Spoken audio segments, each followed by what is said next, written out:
Good evening, folks. So, kind of live from the Expo, so to speak, so to speak. So, November 11th, 2022. We're doing this from the hotel room, from the hotel Wi-Fi. So, we'll see how that holds up. It's held up well so far.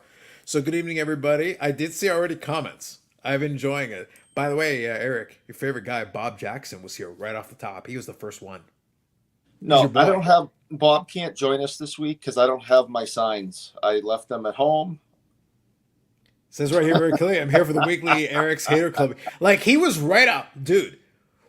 I set this for 10:40 p.m. Eastern, just to give Okay. us a little latitude. I had the chance to Right. finish dinner. I actually Yep. had dinner with Paul C, so it was really good. We had a good chat. We basically made fun of Eric for the majority of the time, but we were able to kind of sit there and chat and have a good time. And then Bob Jackson's here, boom, right out of the blocks, man. 30 minutes before we even started. Before we even started, he already had a comment. That's a lot of hate and dislike he has for me. That he's 30 minutes early to 30. Also that's 30 a minutes lot. early. Paul here. Good evening. I'm here to make him pay for the like button. I heard the rumor that any PSA Canada submission to the Expo was paid by Eric. Yes. All these things are true. These are facts. I have no more money to pay for like buttons. I am now on paying And for you're like indebted to buttons me. And frankly, on you're indebted to me. on well, technically I am indebted to you actually at the You moment. are. Yes. But four shows now where I am getting bills from, and I can't keep up with them. I want you to know, Eric, like this isn't even a joke. I think this is actually tonight. This is a record for the amount of comments before we even went live. No joke. There are 15 comments before we even went live. He thinks not. He thinks that's 15. all he means. 1-5. Okay. I want you to think about that. Uh-huh. So Paul And, here.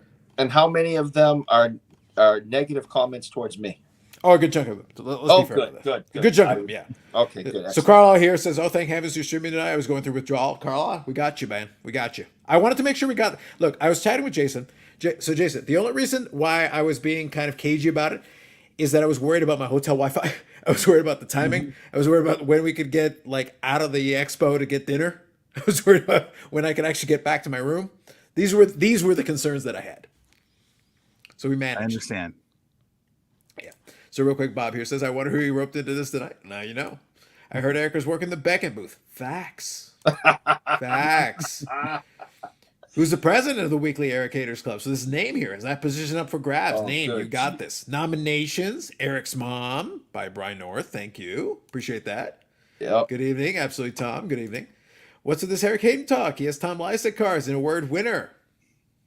Yeah, well, that's true. I hope the alcohol is flowing. It was. I'll, Yeah. I'll give a quick story Oh, about that. We'll talk Gee, about you it. think? Yeah, LFG, absolutely. Good evening, all. Good evening, Paul. Dave here, good evening, absolutely. Eric must have had comments by the looks of it. Must have read the comments by the looks of it. Eric, your lack of foresight is not Bob's problem. Facts, Paul. Facts. There you go. By the way, most of those comments were before we even went live. Oh my. Most of those comments were before we even went live. Jason, that's how you got to do it. You got to get to the point where they'll come before you even go live. I can't wait to get there. I'm not there yet. It's gonna take time. It's gonna take time. I think I believe in your content though. I think the time will come for you. I think the time will come for you.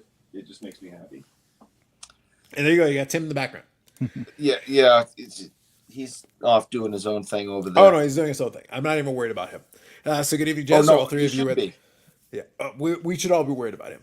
So good evening, gents. All three of you at the expo. So Jason is not at the expo. He'll be going off to I think it's a comic show. Is for the Yeah, I'm we're going to be at the Saratoga Comic Con tomorrow. I'm setting up for 2 days. Nice. I Absolutely. go to the Boston Comic Con every year. I have a blast. My daughter is very much into it, and yeah, we've been going to Comic Cons now for many years together, and Boston's great. I don't know if you ever had the chance to get to the Boston one, but No, I've not it's been to really- Boston, but my daughters, they set up with me. One of them does jewelry, so she sells her jewelry, and it's a family thing. We're all four going to be there. Then we'll have soccer on Sunday where half my family will go to that. I'll stay there. So, but it's a good time. Saratoga is about 20 minutes from where I live, so it's great to be able to just go down the road and set up at a show. Nice. Well, when it's close by, it's always good. I'm in kind of that middle ground, where I usually where I live is probably about 45 minutes away from where the expo halls are. It's one of those things where it's like in that intermediate where like you could drive every day if you really wanted to. If you wanted to kill an hour and a half each day, just going back and forth. It's like no, it's easier for me just to get a hotel and like be nearby and be done with it and just go from there. That's kind of the approach that I take to it. Paul here is at the Expo. He's indeed. I had dinner with Paul, so we were able to have a good chat. Wait, have you never been sized for sneakers? Paul's is a that guy is a bloodhound. You give him a mission, he completely understands the assignment, and he will accomplish that mission. Sure. He is an absolute bloodhound. Yes, Let me tell you. We can go into more of that in a bit, but Paul is a bloodhound. We will. There's a trade out of the Expo that Eric sponsors as well. Eric sponsors everything. He pays for all of it. I feel with the money I've spent in a day and a half, I think I did sponsor the Expo. It's deservedly so. Frankly, you're loaded, so you're fine. Don't even worry about that. The scam perspective of Eric looks like the Rosy Riveter. Nice. I like that. I like that. Our chat's good. Our chat's good with that, Jason. They always have the references ready to go. You heading out for a bit? Love it. I find cards for others. Myself, I All have right, to I'm spend the taking time. the That desk is true. over for a bit. That is true. There you go. I like that. Well, gas is more expensive than a hotel room. Fair enough, Rick. Fair enough, Rick. So, real quick, I want to chat about a couple of different things and also chat with some stuff with you, Jason, as well. But tell you what, since we're starting off here off the block, why don't you give some folks who may not be as familiar, could you give them a little rundown? Obviously, we got cards and comics. Could you give them a quick rundown of kind of your channel? What's up? Sure. Yeah. I started 2.5 years ago. I've been collecting since 1986. So I kind of moved from Indiana to New York, lost my collecting community, and decided to go on YouTube to try to reconnect and find some folks to have more of a discussion about the hobby. My main collection that I work on, I'm a big Pittsburgh Pirate collector, so I collect Clemente. Collect a lot of 50s and 60s Hall of Famers, Willie Mays, Hank Aaron on the baseball side. And then King Griffey Jr. for the modern. I call it modern. It's 30 years old now. I guess you're getting old. As a 90s kid, by the way, I do appreciate the Griffey. The Griffey collection in particular is a it hits the heartstrings on my end. So yeah, I focus on Griffey, a little Barry Sanders as well, mixed in there. But and then on the comic book side, I do collect a lot of comics. And I focus a lot on two things: Alex Schomburg, Golden Age comic books, LB Cole, and then I also collect Spider-Man as well. Not as focused on that anymore. I'm really focused on the Golden Age, but I do also modern variants. I do a lot of modern variant comic books, the really rare, hard to get ones, and so kind of diverse. And I collect a lot of different things. So I try to keep it interesting for myself. Nice. And you got snazzy hats, so that's a bonus. I right do. there.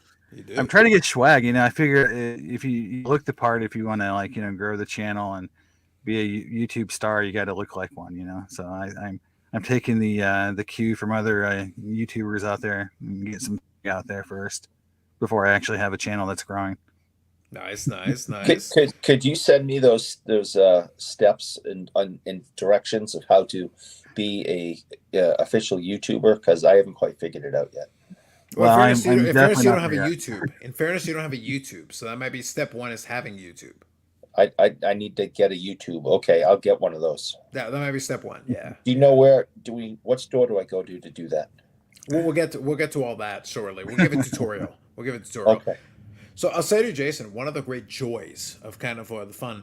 The Expo is fun because it's an interesting little niche, and we'll talk more about it shortly. I want to focus kind of on yourself and kind of on your channel. Like I said, like I mentioned to you before we even started, I appreciate your channel because I appreciate someone who at least has a little background in the hobby, who's at least been around a while and has the reference points. That's why when I listen to some of the stuff you're talking about, it's like, yep, I know that one. Yep, that's a good one. Yep, yeah, that makes sense. Yeah. So It's one of the things I want to do is connect and discuss. Not only my hobby history, like things I've experienced and try to give other people some knowledge. Maybe they didn't experience the same things going through that time period because I grew up when PSA was not a thing, when eBay was not a thing, to when PSA and grading was a thing, collecting vintage before vintage had grading. I mean, all that creates a little bit of a different perspective. And then when you look at the modern way of collecting, people take it for granted that there was something that existed before that.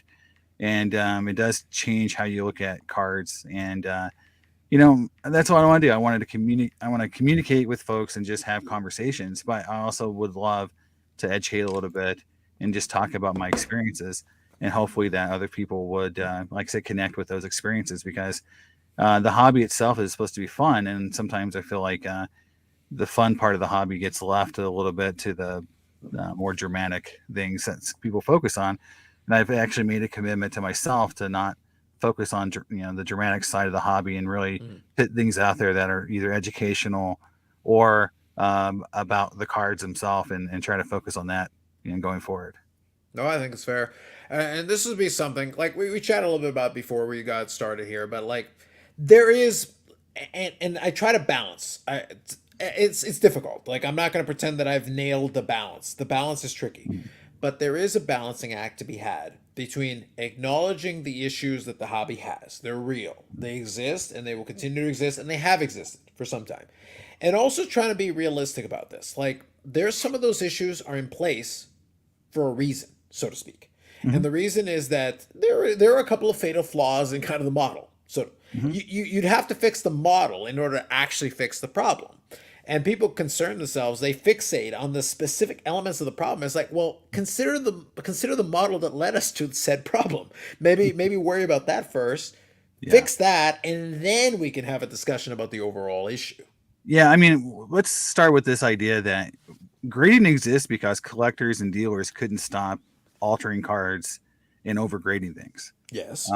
So let's just start with that. So we kind of did it to ourselves. If we don't like grading, then we should not have had a whole marketplace that was built on cards being overgraded or trimmed or altered. So PSA filled that vacuum when eBay took off, where you could sell things sight unseen for the most part. Yes. That really grew the hobby. I mean, that really did make a big impact to how we buy and sell today. But before that, it was predicated on basically you were trying not to get screwed. Every transaction on a vintage card, even on modern cards. I mean, people were still doing some crazy things back in the 90s and 80s. So I feel like, everything that we say is a problem today sometimes was created because we couldn't, we know greed causes some of these issues, but it's really, there was a problem because we did it to ourselves to some extent. And so the police that came in to fix these problems have their own problems, right? So it's like every solution comes in with their own set of problems. And I think, I would also say that grading has grown the hobby and has made some of these issues go away to some extent, but there's no perfect solution. There's no way to fix grading to make it perfect. Like I don't care how you look at it, computers, AI, whatever it is, you're not going to have perfect grading. And so we have to be more realistic about what to expect from these type of solutions. But you mentioned, acknowledging the problem. Yeah. One of the things I've again committed to is like, if I acknowledge the problem, I want to have a solution or talk about a possible solution. So if I want to talk about an issue in the hobby, I definitely want to at least have some proposal for a solution, because to me, it is a lot of empty discussion if you're just going to sit there and say, this is a problem, and just say that's the problem, that's the problem, that's a problem. If you don't offer a solution, then really you're just kind of pointing fingers. And to me, we got to have more discussions about solutions. And even if my solution I come up with is stupid, and doesn't make sense, but it may generate more discussion. But I feel like it's a better conversation to have some sort of proposal than just to have a video that just says everything sucks. Sure. No, that's fair. I think though, to be fair, Well, then to I should probably leave then. yeah, well, clearly. But just to be fair to your point though, it will get you more views just to complain.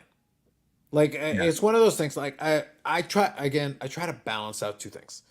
I like to poke fun because sometimes the sincere collectors will make this cardinal mistake in that they will fixate on this problem and they will get behind this problem and they'll be like, oh, we as the hobby need to fix it, with forgetting that the hobby is not one or two people or a specific group. It's not a homogenous whole. The hobby is a whole bunch of subcategories of people that have different agendas, different paths, different things they want to do. And it's not an agreed upon like, oh, we all want this. It's like, well, some people do, but some people are interested in that thing over there. And I've always looked at it like, it's like, well, look, if I just tell you what I want, that's not necessarily what you want. We might have some elements that like coincide and it Yeah. works out from that perspective, but it's not an across the board solution. If you just give me what I want, you might not be happy with that solution. If I just get what you want, I might not be happy with that solution, and vice Yeah, versa. I do think that in the last 2 or 3 years, there has been this concerted effort to try to make the hobby more homogeneous from what everyone's collecting and everyone's trying to buy. You got to say that has to be kind of looked at from, what's on, the YouTube channels and what's being kind of presented as good ideas, good investments. When people talk about the top 5 cards going up and down, Yep. that has driven people to do the similar things over and over, right? Buy certain cards, buy certain types of players. And I do feel like there has been a concerted effort on the top end of the hobby to try to guide some things. And I think that's the first time I've seen in the hobby where you had a very strong effort by people with money to do some things to try to move the people around in the hobby to certain things. And I feel like now we're seeing a little bit of that backlash where people are going like, well, collectors can collect whatever they want. You don't have to buy this same stuff, right? We don't all have to have mosaic cards or whatever was being promoted at whatever time. But it took a little bit of time for everyone to kind of realize like, all of these folks didn't have your best interest, and a lot of these folks were probably trying to, make money at the same time they were telling you these things. So I feel Jason, like Jason, wait. Yeah, are you talking about greed? yes, Are you talking about greed and deception in the hobby? I would say that there was definitely some marketed, to people to try to get people to do things that made people money. Yes.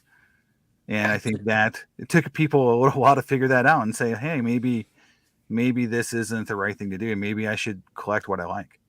And So now you're I saying think, there's some financial considerations yes, in the hobby element of it, yeah, things that but pertain it to. does. The reason why I say it's a little different is because back in the day when PSA did the set registry, right? They didn't care what you collected, right? They just wanted you to grade more cards and make more registry sets, right? Mm-hmm. Now that's like a funneling effect. Like you should buy these cards. You should, it was very different this time around, because a lot of people felt the set registry was also a way to influence people to grade commons, to grade cards that really weren't worth anything, to make PSA money, right? That's what the set registry kind of did. Yeah. And it worked, right? People were grading, 91 tops cards, right? I mean, just 91 Fleer cards. I mean, people graded them because they wanted to have complete sets. But now it's like, it's a little bit of a different thing. And I felt like it was predicated on, if you do this, you'll make money. Like, you'll make money. It's an investment. The term investment to me is a little bit newer in this hobby than I think what people really realize. I don't remember people talking about this being an investment or a class of investments like gold or something like, stock until really in the last 5 or 6 years. Like, that's not a term I would have used in like 1998 or 2005 or 2010. I wouldn't be going to shows talking about my investments, my portfolio, right?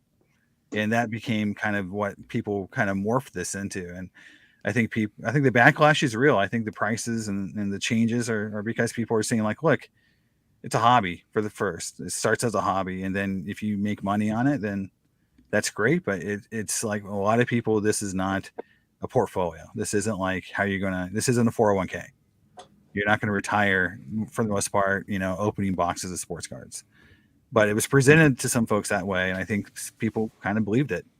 And unfortunately, as we get out of this time period, there's some folks that are probably going to leave the hobby that would have been good folks to stay, but they're probably going to leave because they have a bad taste in their mouth for it.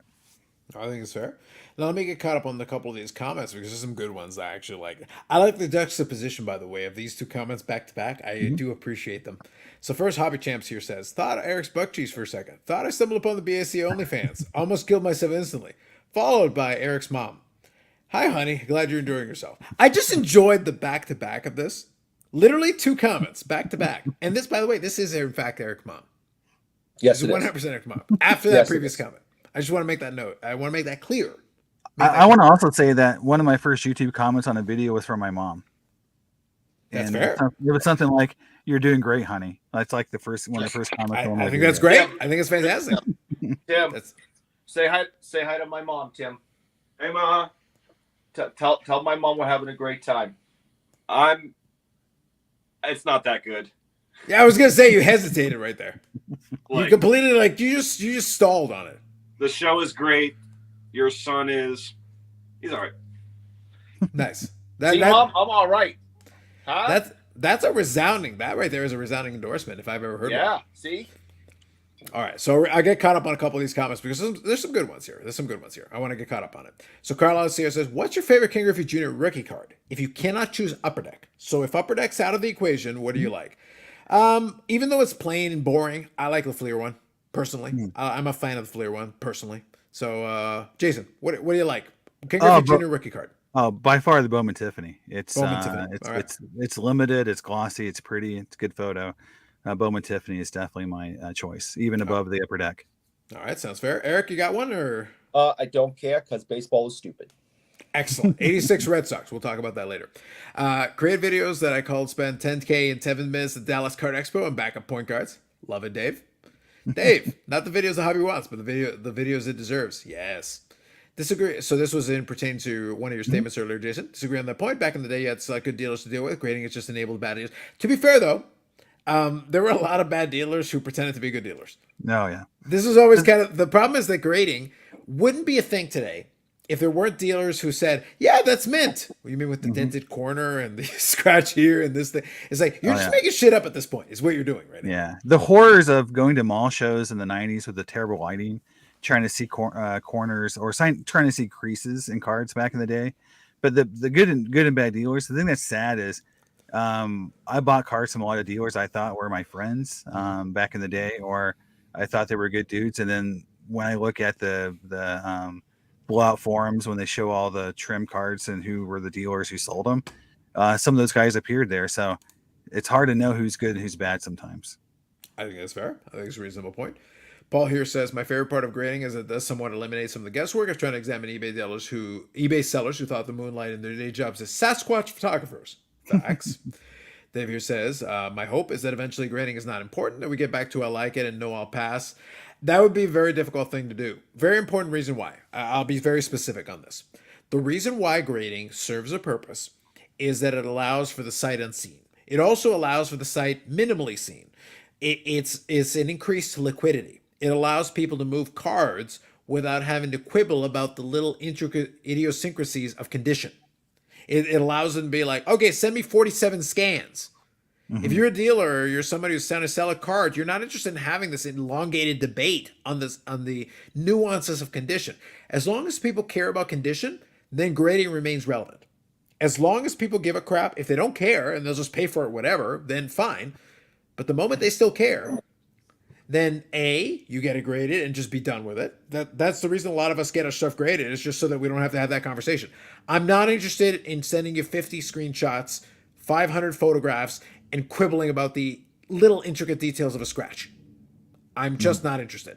Well, I think grading is come to an end because from what we witnessed today over at PSA Canada, I saw the place was open from 10 in the morning till 8 at night, and they had 6 people the entire day. Brad had only 6 people come to his booth and put cards in, and they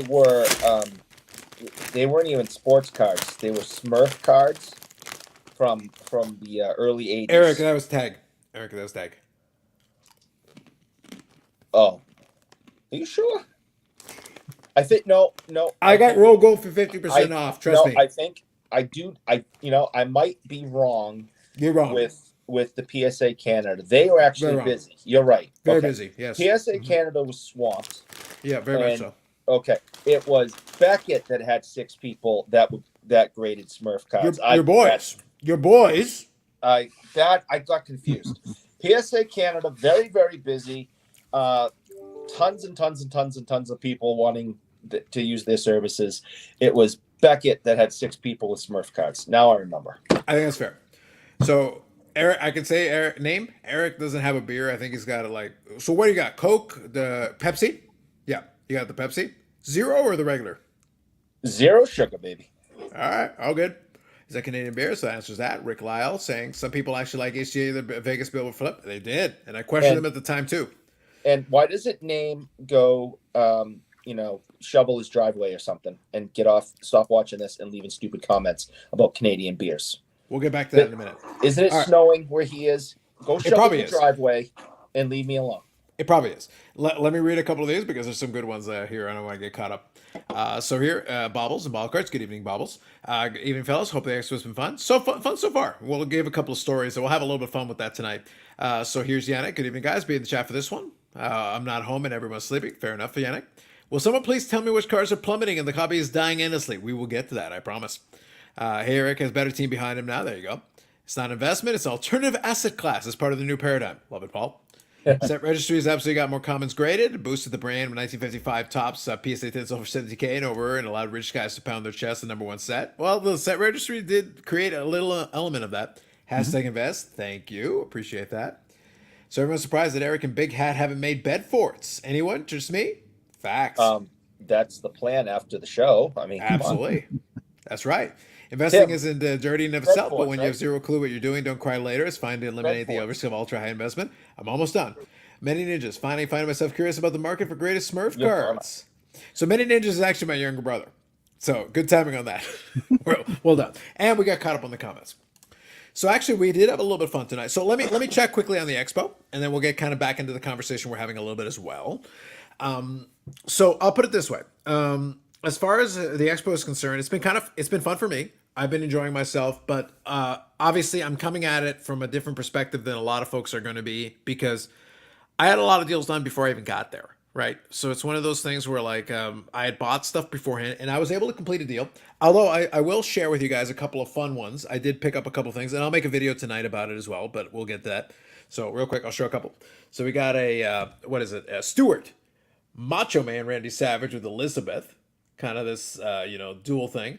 It's kind of an interesting one. I'm not too familiar with this product and this brand and everything, but it was kind of a neat card, and I decided to pick it up. So I ended up picking up Mike Modano autograph to go along with my collection. Didn't pay the price on the sticker, but I was able to talk it down. By the way, as a key point, I was able to talk down from the sticker. And that's the number one thing that we talked about with a lot of these dealers. If they're willing to talk down from the sticker, they're probably going to have a better chance of actually completing the deal. And the last one was the 1990s. This is the Fire and Ice. That actually turns out to be a lot more difficult. It's been over the years than a lot of the serial number. The serial number is out of 2,500, but these have actually turned out to be a lot more difficult to come by than you would think. So for me, that was actually one of the tougher pieces to come by, and one that I was chasing after. But I had that deal done. A gentleman reached out to me on Instagram and sent me a picture of it, and we were able to come to a deal before we even walked in the front door. So it was already a situation where it's just a matter of meeting them up and completing the deal. But that's kind of how I've approached this particular show. For me, it's been mostly kind of chatting, getting a chance to chat with some folks. Also, by the way, thank you to those of you, if you catch it on replay or whatever, thank you to those of you who chimed in and said, hey, like the show, check it out, appreciate you watching it, whether you comment or not. Obviously, I like it if you comment, but if you don't, that's completely fine. But I do appreciate the folks that reached out and chatted and said, hey, I enjoy the show. And we had a lot of fun. And I'll say, Eric, I want to kind of get your take on this. Okay. Obviously, we had, so towards the tail end of today, we had a situation where PSA Canada was doing a customer appreciation night, which had, questionable promotion. Let's put it that way. We ended up look, I needed some time. So Jason, part of the reason I need time is because I wanted to get a bite to eat. And part of it was that we had basically free drink tickets that I had already prepaid for. And they had so many, I had a whole stack of them. I had an ungodly amount of drink tickets. And they were like, oh, Carlos, basically because they didn't promote it enough. Basically, it was like, Carlos, I hope you're really thirsty. It's like, I am thirsty, but there are limits. I'm not in my 20s anymore. I can't drink a nearly unlimited amount of alcohol.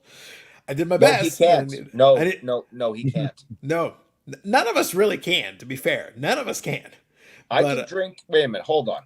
I can drink the same amount of alcohol now that I could in my 20s, which is one beer. I was about to say, that means you're trash. Because frankly, I was really good at drinking in my 20s. Yeah, no, it's one beer. Yeah. But so basically, what you're saying is that you suck. Yes, very much. And they didn't have, even though the beer was free, they didn't have anything that I would drink, because I do not drink yellow beer because you're a pansy. because you're pansy. No, because it's gross, and it's The just technical raw. term is pansy. Go on. No, it's yellow beer is gross, and it looks like pee in a cup, and I'm not drinking it. So I only drink beer I can't see through. So they didn't have any of that, but the free drink tickets also bought cans of Pepsi, and Pepsi's my favorite, and I was happy. So we literally had, I mean, no joke, all of us together, 500 tickets. I mean, is that, what do you think? I mean, I have no. I actually want to. I legitimately want to ask Brad how many. So, Jason, this is not an exaggeration. I was handed a stack of tickets, each one of which represented a free drink. We literally had a bar there. All you had to do was hand a ticket over, and you get a free drink. Now, to be fair, quick story, quick side note, and Eric was there for part of this. One of the young guys there that was there didn't actually know how to pour beer. God love this young guy. But I literally, now I'm drinking, and I'm sitting there like, I need to educate this guy, because he was sitting there pouring my beer. I'm like, no. I literally was like, no, stop what you're doing. Stop. Wait a second. Tilt the cup like this, and then pour it like, okay, now you're good. I was giving a tutorial on how to pour this beer correctly to get the right amount of head on it in order to actually get it where it's like, listen, man, I know it's free. I understand, but it's like, come on, we got to pour this thing right. By the time we were done in the evening, though, he nailed it down. He had it down to actually pour it correctly. I had to give a tutorial on how to pour the beer correctly. Yeah, I'm in New York, and I got hooked on dry hard cider, so I don't even really drink beer anymore. I'm a hard cider guy. No, that's fair. But it was just funny to me, because it was one of those things like, I didn't realize I'd be doing this tonight. All right, I'm going to teach you how to do this properly. I went to University Town. I'll show you the way. Does Eric sleep in the hat? He does. I love the Macho Man. Stewart's was a Canadian business. I have a bunch that like to slab up. I like it. Now, by the way, I actually did look it up. I did look it up on PSA, and apparently they have graded one of these. They have graded one of these PSA 10, but it doesn't have the tab on the bottom. So I'm actually kind of curious to see, like, I didn't bother to do it today, but I'm kind of curious. I kind of wonder if they would grade it with the tab, because this might be a pop 1 with the tab, because the other one was a pop 1 at the time.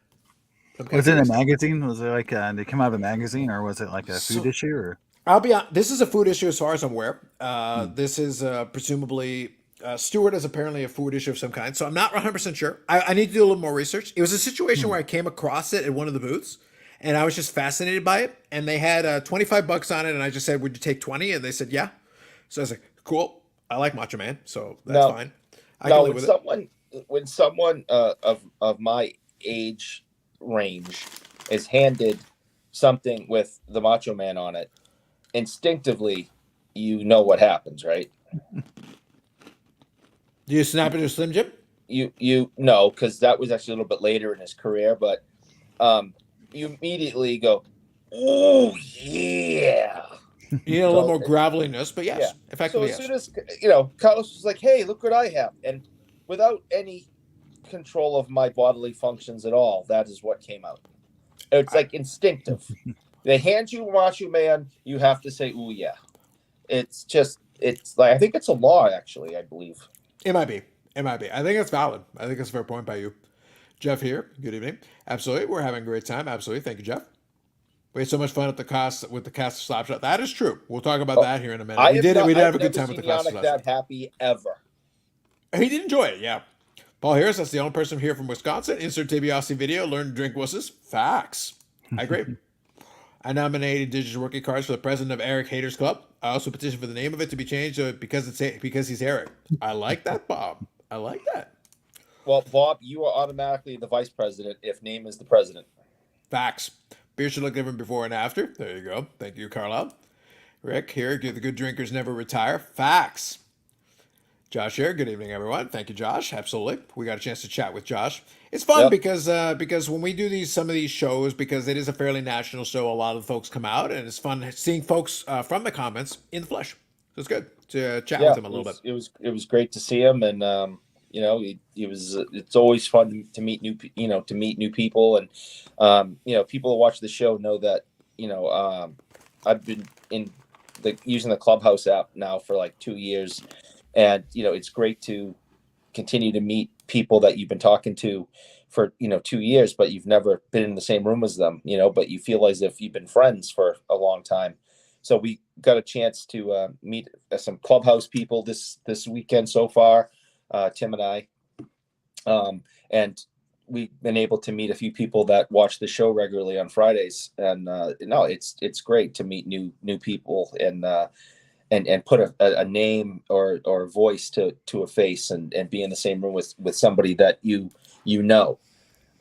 but I've never met. It's really weird, but it's a lot of fun. Absolutely. So let me get quickly caught up on a couple of these. So we got Paul's comment here. How can you get a 10 without the tab? I don't know, man. I got to do some more research. I just thought it was cool, so I picked it up. Josh, nice meeting you today. Absolutely. Seen the grader with the tab. All right. Sounds good. I'll do a little more digging into it. Eric just said when a senior citizen is handing something measurement. That's true. He is old. Card missing a tab. Sounds like a PSA 10 if you're not Nat Turner. We'll get to that. Absolutely. You as well, Paul C. Absolutely. You shouldn't be able to remove a tab and improve the grade of card. There you go. Facts. Confirm senior citizen with the no control of body functions comment. True. Call me president. El Presidente. That's right. All right. Got caught up. Perfect.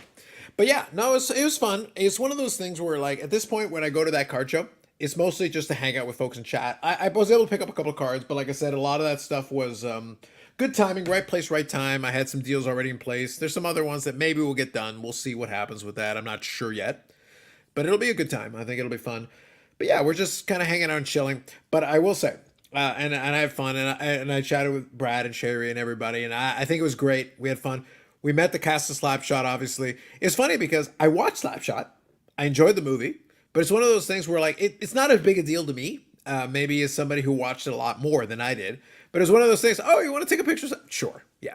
So we got a bunch of photos. We'll get a chance to post those photos. It'll be fun. But it's one of those things, like, it was just funny to me that it came out that way. But I'm sitting there, I'm in the middle of, like, trying to get rid of these drink tickets. That's what I got a stack of them, man. I'm trying to get rid of them.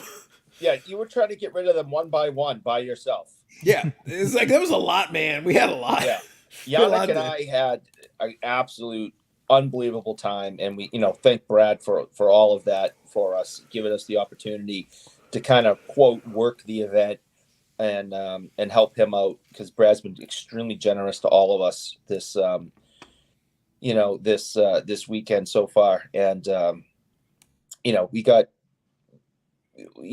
autographs, we got pictures, we got to sit and talk to these guys about a myriad of things, just about the film, about what they're doing now. Just super, super nice guys. It was a fun experience. Yannick and I bought T-shirts, Charlestown Chief T-shirts with Hanson on the back, and the whole cast signed them for both of us, and it was a lot of fun. Look at you being properly nice to Brad. Look at you. Hey, Brad's finally done one good thing in his entire life. I want to acknowledge it.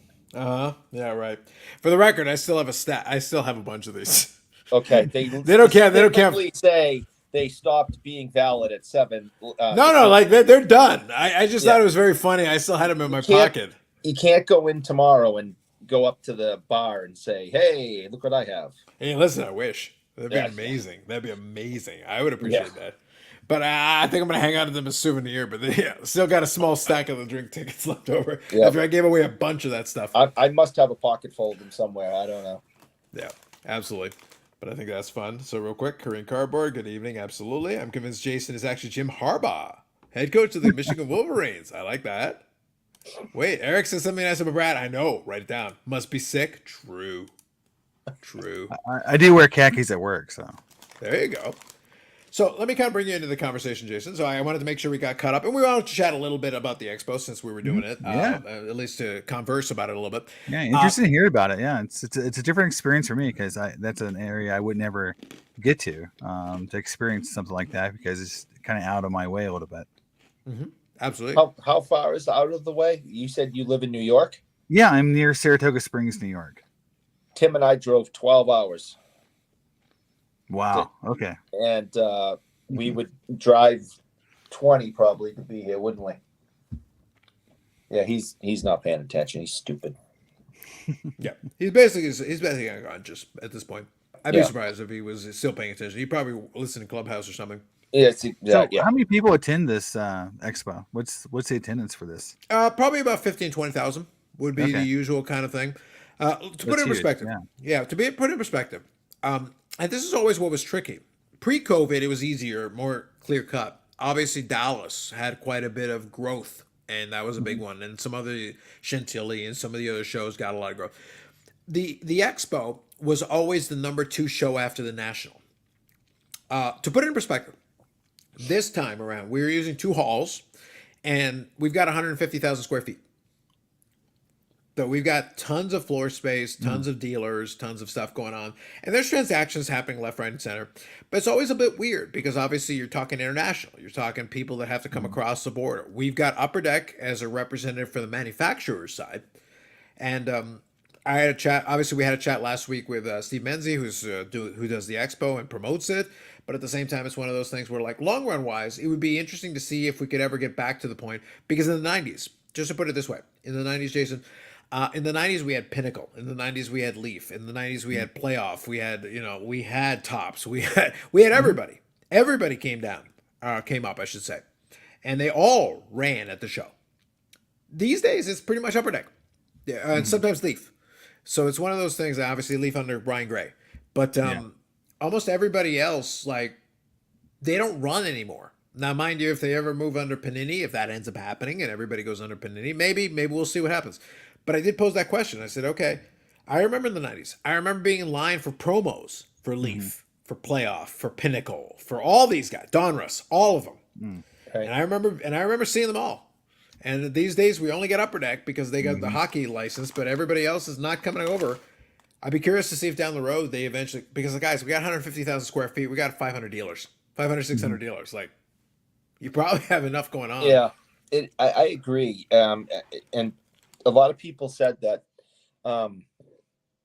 they're seeing more and more baseball, football, basketball than they have in the past, and vintage.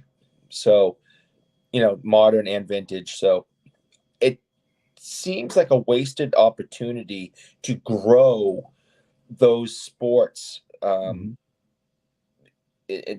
not show up, from, Tops and Fanatic and all these other Panini that own the rights, or not that Panini cares about owning rights, but you know what I'm saying? It just seems like a wasted opportunity. Because you're saying it's growing from just being a hockey show to being something that's much more well-rounded. Yeah, and how can it not? It won't grow unless these companies come in and promote.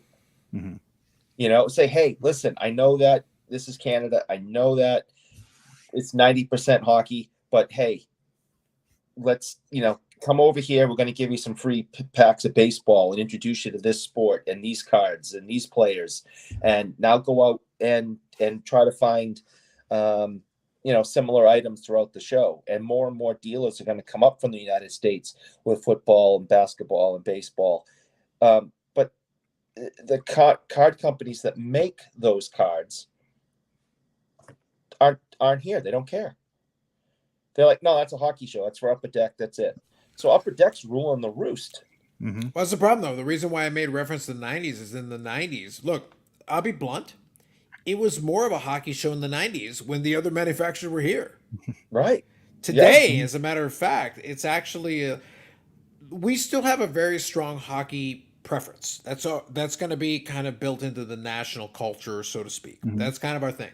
However, every year that goes by, there's a little bit more room in the space for football. There's a little more room in the space for baseball. There's a little more room in the space for, for basketball, especially basketball. Basketball has made some inroads because hockey's expensive, man. Like I remember growing up, like, look, let's put it this way.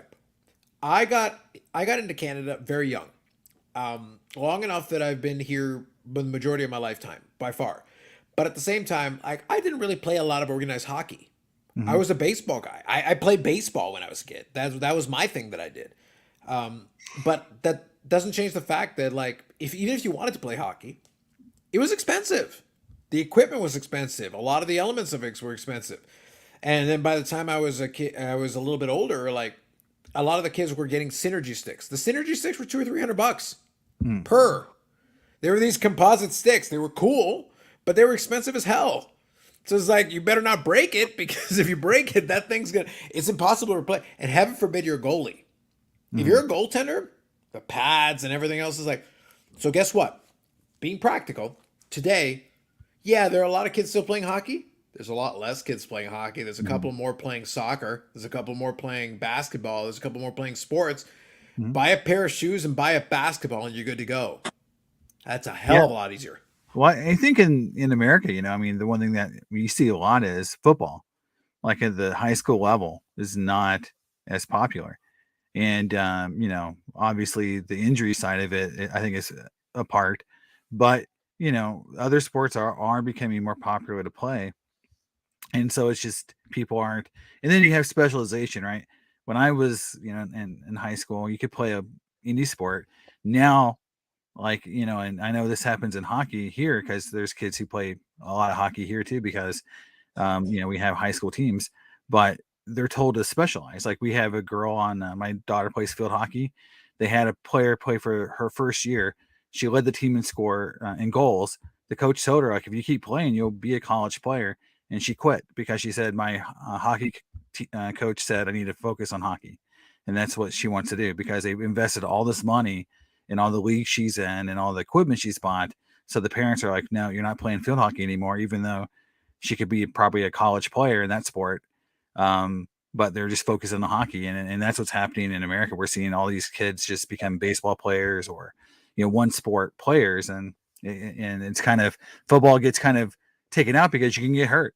If you're going to be a great baseball player, why play football and get a concussion or get hurt and ruin your chances of getting in college? And you're seeing that happen more and more in football. Actually, I think it's taken I think in 5 or 10 years, you're going to see that trickle its way down to NFL and college level, where you're just not going to see the same quality of athletes in all those sports. And I know that's happening there in hockey, but it's happening here in football, which is kind of our national sport. And I think in America, it's the most popular sport to watch, but it's definitely not the most popular sport at the high school level in our area. I agree. I agree with the football point because, look, I never fault anybody. I enjoy watching football, but the way that I would present it, and this would be kind of the most honest approach I can. As a viewer, I can watch and enjoy it, but I also understand that I sure as hell wouldn't want to play it. It's a great way to take a bunch of hits and like you're taking tons of contact and you're like, look, there's nothing wrong with contact, but like, what are you accomplishing with it? Like, if you're taking like serious hits, that's the thing with football is that you can very much get completely knocked out of the. And guess what? You're gonna reap the repercussions for it long term. It's like, for what? Like, unless you're a pro and you make a lot of money out of it, so be it. But like at the lower levels, what are you gonna take these hits for? Like, Yeah. what do you get out of it, really? And they've limited contact now to a certain age and youth football, where between this age and this age you can't do this, and between this age and this age you can't do that, and they're trying to keep those hits down. But I think we're going to continue to see football die, and not for a while, but with more and more information coming out about CTE and other long-term injuries. Think about in North America, as we don't want to say the world, but in North America, in a typical family unit, okay, who rules the roost? Mama Bear rules the roost, right? And Mama Bear now hears all these horrible stories about brain damage and all these issues that are coming along with football, and she no longer is going to let little Johnny play.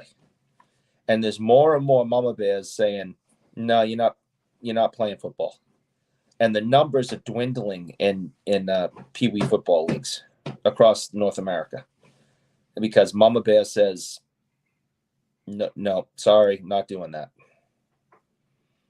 And I think that's a major factor of this sport dying out in 20 years.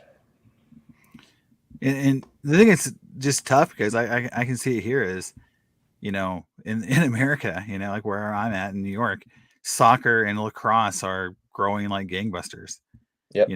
And those sports people don't like to talk about being popular because they're not, what you see on TV, but it is definitely at the high school level. You're seeing a lot of kids making the commitment to those sports, to where they were kind of what you played when you weren't playing football, right? You play those sports, for fun, but you're committed to football. And here it's like there's kids who play lacrosse year round. And they're dedicated to that sport because in the Northeast it's very popular. You go down south. yeah. I'm from Oklahoma originally. I never heard of lacrosse until I came to New York. Do you know that now, Carlos? I mean, obviously, correct me, but I believe the true, I'm being serious, the true national sport of Canada is lacrosse. Lacrosse has always had a big legacy. It's become weird because I will say that lacrosse isn't as popular here. Like, let me correct myself. Let me quickly phrase it this way. Lacrosse is popular, but it's one of those things. Given the history of lacrosse in this country, you would think it would be bigger than it is.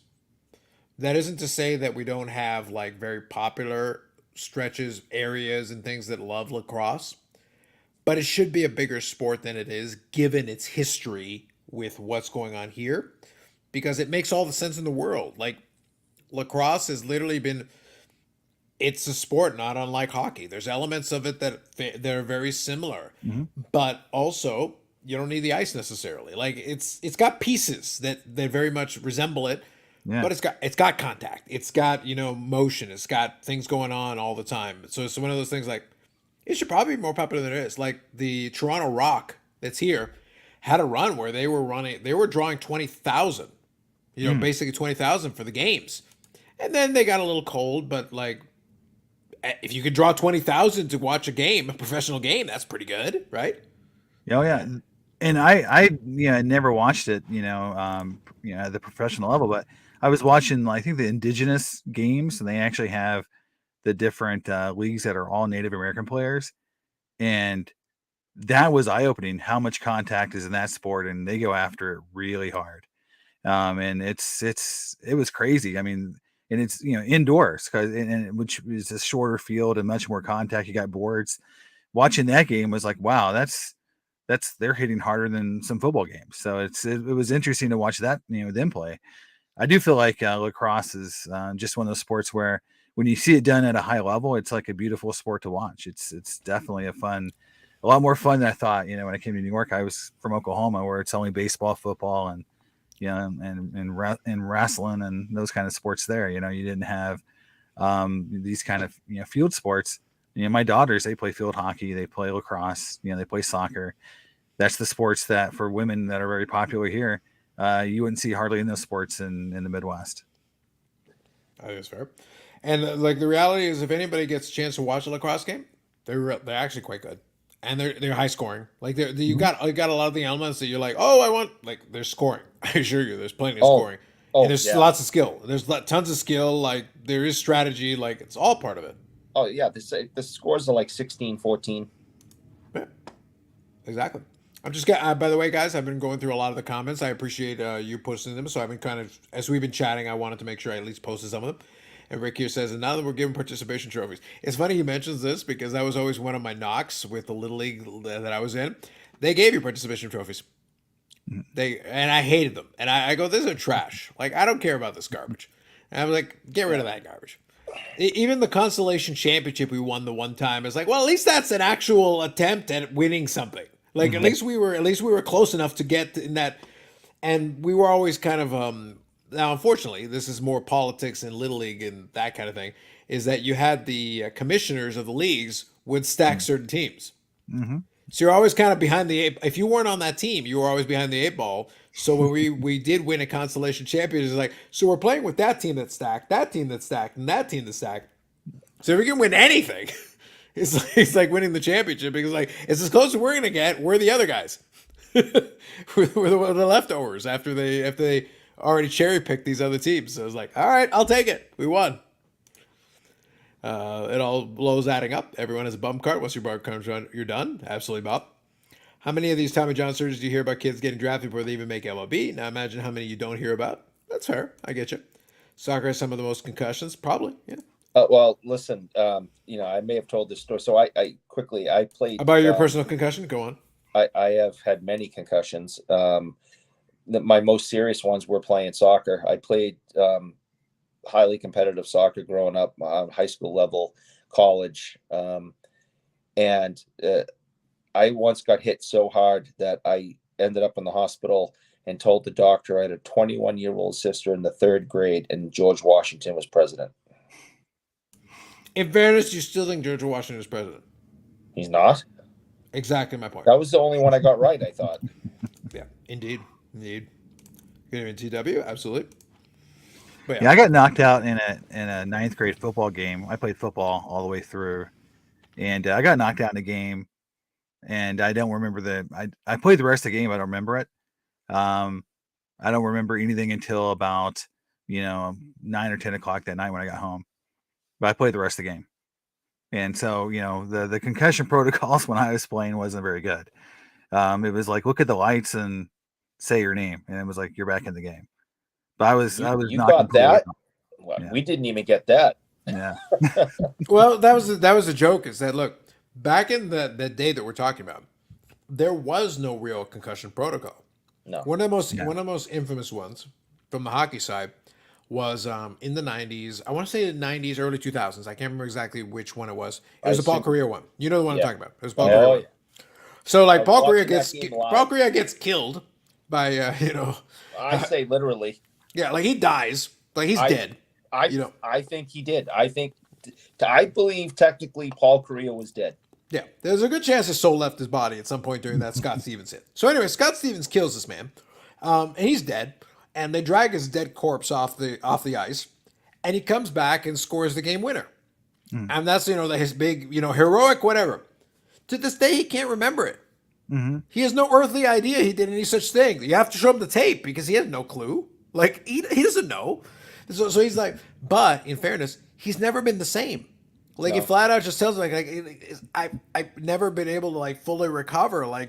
And it's been years. To this day, to this very day, the guy isn't the same. He's not the same human being he was before like that happened. No, that had to be 20 years ago? Approximately. The point is though, he was a superstar. Did the same thing happen to Eric Lindros as well? Yes. To a certain degree. I would say Lindros has the unfortunate thing. I think it's a genetic thing with him and his brother. Yes. Both of them have the same problem. Like for whatever reason, even though they're like built like these Greek gods, like they were built like Greek gods, both of them. Soft head. Like for whatever reason, like they obviously a hit is a hit, but for whatever reason, like they took that hit and it was like worse than most people. Like most people who do anything athletic, you don't have to be a great athlete. You can be like, look, I always make the joke. I don't wear these for fashion. I wear them out of necessity. Well, here's the thing. I had better than 20/20 vision until I was at the end of my elementary school, and we used to play handball. So we basically would play handball. And one time I just was determined to get this stupid ball. I went basically dove for it. I dove for it and drove my head into the brick wall. The brick wall ain't moving. I'm the one who's moving. So if one of us is going to give, it's going to be me, not the brick wall. I got hit. I'm looking up and I remember it, but I'm looking up and people are like looking at me. It's like, are you okay? It's like, I think I'm okay. So, but my vision was a little bit blurry. It never cleared. And even after, I didn't have glasses for a while because I was kind of just ignoring it and like whatever, but it wasn't as clear as it was. It's like, no, I just went into it full bore. Like I just nailed that. Again, the brick wall wasn't moving. It was there. But concussions are concussions. You never know what's going to consequences of it. You don't have any idea. And that was forever ago now at this point. It's a lifetime ago. I've been wearing these forever. But yeah, my vision was never clear after that. My vision was fine before that. Yeah, I had that concussion years ago that I was telling you about, and now I'm on the show. So, I mean, you never know the lifelong damage that it could cause. Do I have to get Kathy on here to point out that maybe your damage started earlier? Do I need to? She could probably attest to that. Yes, indeed. Early 2000s when Scott even tries to murder him on the ice. Thank you, Bob. People glorify Korea doing that as well. Gross in hindsight. Yeah. Like, unfortunately, like they made it this, like, it was like, oh man, heroic. And it's like, Paul Correa to this day is living with the consequences of that particular hit. To this day. Oh yeah. He's not in good now, he's in okay shape now. But for a lot of years, like he was struggling. Like the dude was struggling. Like it wasn't a good time for him. Well, He after didn't enjoy it it. happened, he bounced around. I mean, he was playing in Nashville, I think, at one point. Yeah. And he wasn't as good as he was still okay. He was Right. still a National Hockey League hockey player. But he was a star before that happened. And all of a sudden, like, he wasn't as good as he was. And, like, well, obviously, not shocking. Bear Masters and my aunt and uncle were at that game. My aunt never went to a hockey game after that. That's fair. You watched 100%. this poor woman went and watched someone get murdered and come back to life. It's like, okay, that's enough. I don't need to see that again. For sure. That's fair. And what I mean by that, I mean, just for those who don't know, but most people do, because we have talked about this. Stevens hits Korea. Now, again, I'm watching this game live on TV, right? So I'm right there watching this. Comes across the ice, just drills him in the head with his shoulder. Korea's out. He is not moving. The camera pans into him laying on his back. Now, at the time, he was wearing a visor. Okay, Yeah, you can see fuck up. You can see fuck up. Not everybody was wearing visors back then. So he's laying there on his back, not moving at all. And the camera pans in 5 seconds, 10 seconds, 15 seconds. And all of a sudden, the visor gets this puff of air and fogs up immediately. He was dead. He was not breathing. And all of a sudden, his body kicked back in, and this big puff of air came out of his lungs and fogged up his visor. And that's where I went, oh my God, this is not good. And all of a sudden, they cart him off. He comes back a few minutes later, scores the game winner, and gets carried off the ice. And it's like, we watched this man die and come back to life. And he never should have been putting skates on for at least a year after that. Yeah, I didn't see another man die until my buddy's birthday a couple of years later. I watched that man die too, but for a different reason. Different story, long story. I'll tell Did he later. come back to life? I debate that to this day. Okay. I think he's a walking zombie that roams the earth to this day. Right. Yeah, different conversation, different story, different context. I'll explain it a different time. Okay. So Bob here says, according to my group, who was on the about stuff that Steven says, such a sad could have killed him. Chose not to. I argue he did kill him. I just argued that point. I think he did. A comedian had a bit about Lindros family get-togethers being single word sentences after concussions. That's probably fair. Wasn't sure it was possible for me to even have less respect for Stevens. I already did, but that comment's pretty bad. Yeah. Paul Correa hates the league now. He bounced around a bit. Yeah, he did. 100%. Steven, good evening. Absolutely. Or is live tonight? Well, we wanted to make sure we got it done. Like, I wanted to chat with Jason. I wanted to chat with you guys. I wanted to do it from the Expo. I was hoping the hotel Wi-Fi would hold up. It seems to be going okay, so that's good. And Carlos, what do you call this garbage that we're doing now? The longest something? It's the longest episodic, whatever the hell this is. Exactly. So we wanted in the hobby. Like, it really, like, that's not a joke. It is the longest running episode. Look, all of y'all bastards took a week off. I did Christmas Eve and New Year's Eve last year, you fuckers. I did it. All right, so screw you. We did it. Those weeks, we did it. We did. And on Christmas Eve, you got Carlos Sr. So that is true. So that's a bonus. That's your Christmas present. That's what I'm saying. He's old. The fact that he can even get in front of a camera, it's amazing. It's incredible. Maybe this Christmas we can get my mom on. We'll have to see. But well, this year it's going to be Christmas Eve. Because if we do the standard like Friday, then it's like one day off. So we have to shift it around. So we'll have to play around with it. We'll see what happens. Like how Eric says he's watching the game live. Stanley Cup Finals. Bet he was the only one. There you go. Shut up, Paul. Korea getting hit was worse than most UFC KOs. I think that's probably fair. Yes. People think Korea was number 3 and Beckett's price guy for a long time. He was. Yeah, he really was right up there. Bob Jackson says, taking pace from WWE with his claims? Yes, I am. Man Ninja says, this is true. It is.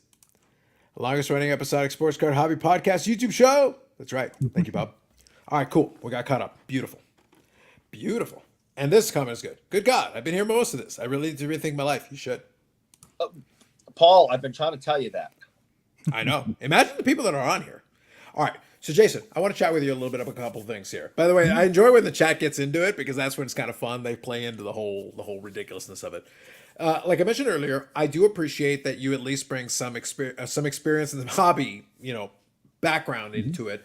I did enjoy that. Like on your last live stream, it was fun when you talked about the Yarmer Yager thing with the finest refractor, and when they ended up taking a stab at them for that. So but I feel like, and I want to get your take on this. So here's kind of my question to you. Do you find it, I won't say frustrating because I don't think that's necessarily the appropriate word. Do you find it interesting though that I feel like we have a lot of folks that are new, and that's not a bad thing. That's okay. That's not a bad thing. But it's also, it creates this thing where it's like people get very shocked and surprised by essentially really dumb things. Maybe would be the way I phrase that. Do you understand what I'm kind of getting at here? Yeah, no, they're shocked at the same things that happened 5, 10, 20, 30 years ago. Yeah. And they're But it happens over and over again. It's not like Oh, a yeah. one-time thing. But they're experiencing it for the first time. So to them, it's the first time that's ever happened. Yeah. And you're seeing it. It's just like whenever I see PSA overgraded a card, PSA missed a crease, PSA graded a fake card, Beckett graded a fake card. If you go back and if you try to say that's a new event, then you got to ignore the 40 to 50 times it's been on a blowout forum or it's been on another, YouTube channel. It's just, those things are going to happen. And I think it's to say that it's so shocking that it happened, right? I think it's the idea of the mock outrage, like, hey, let's all get our pitchforks and go after, whoever made a mistake this week.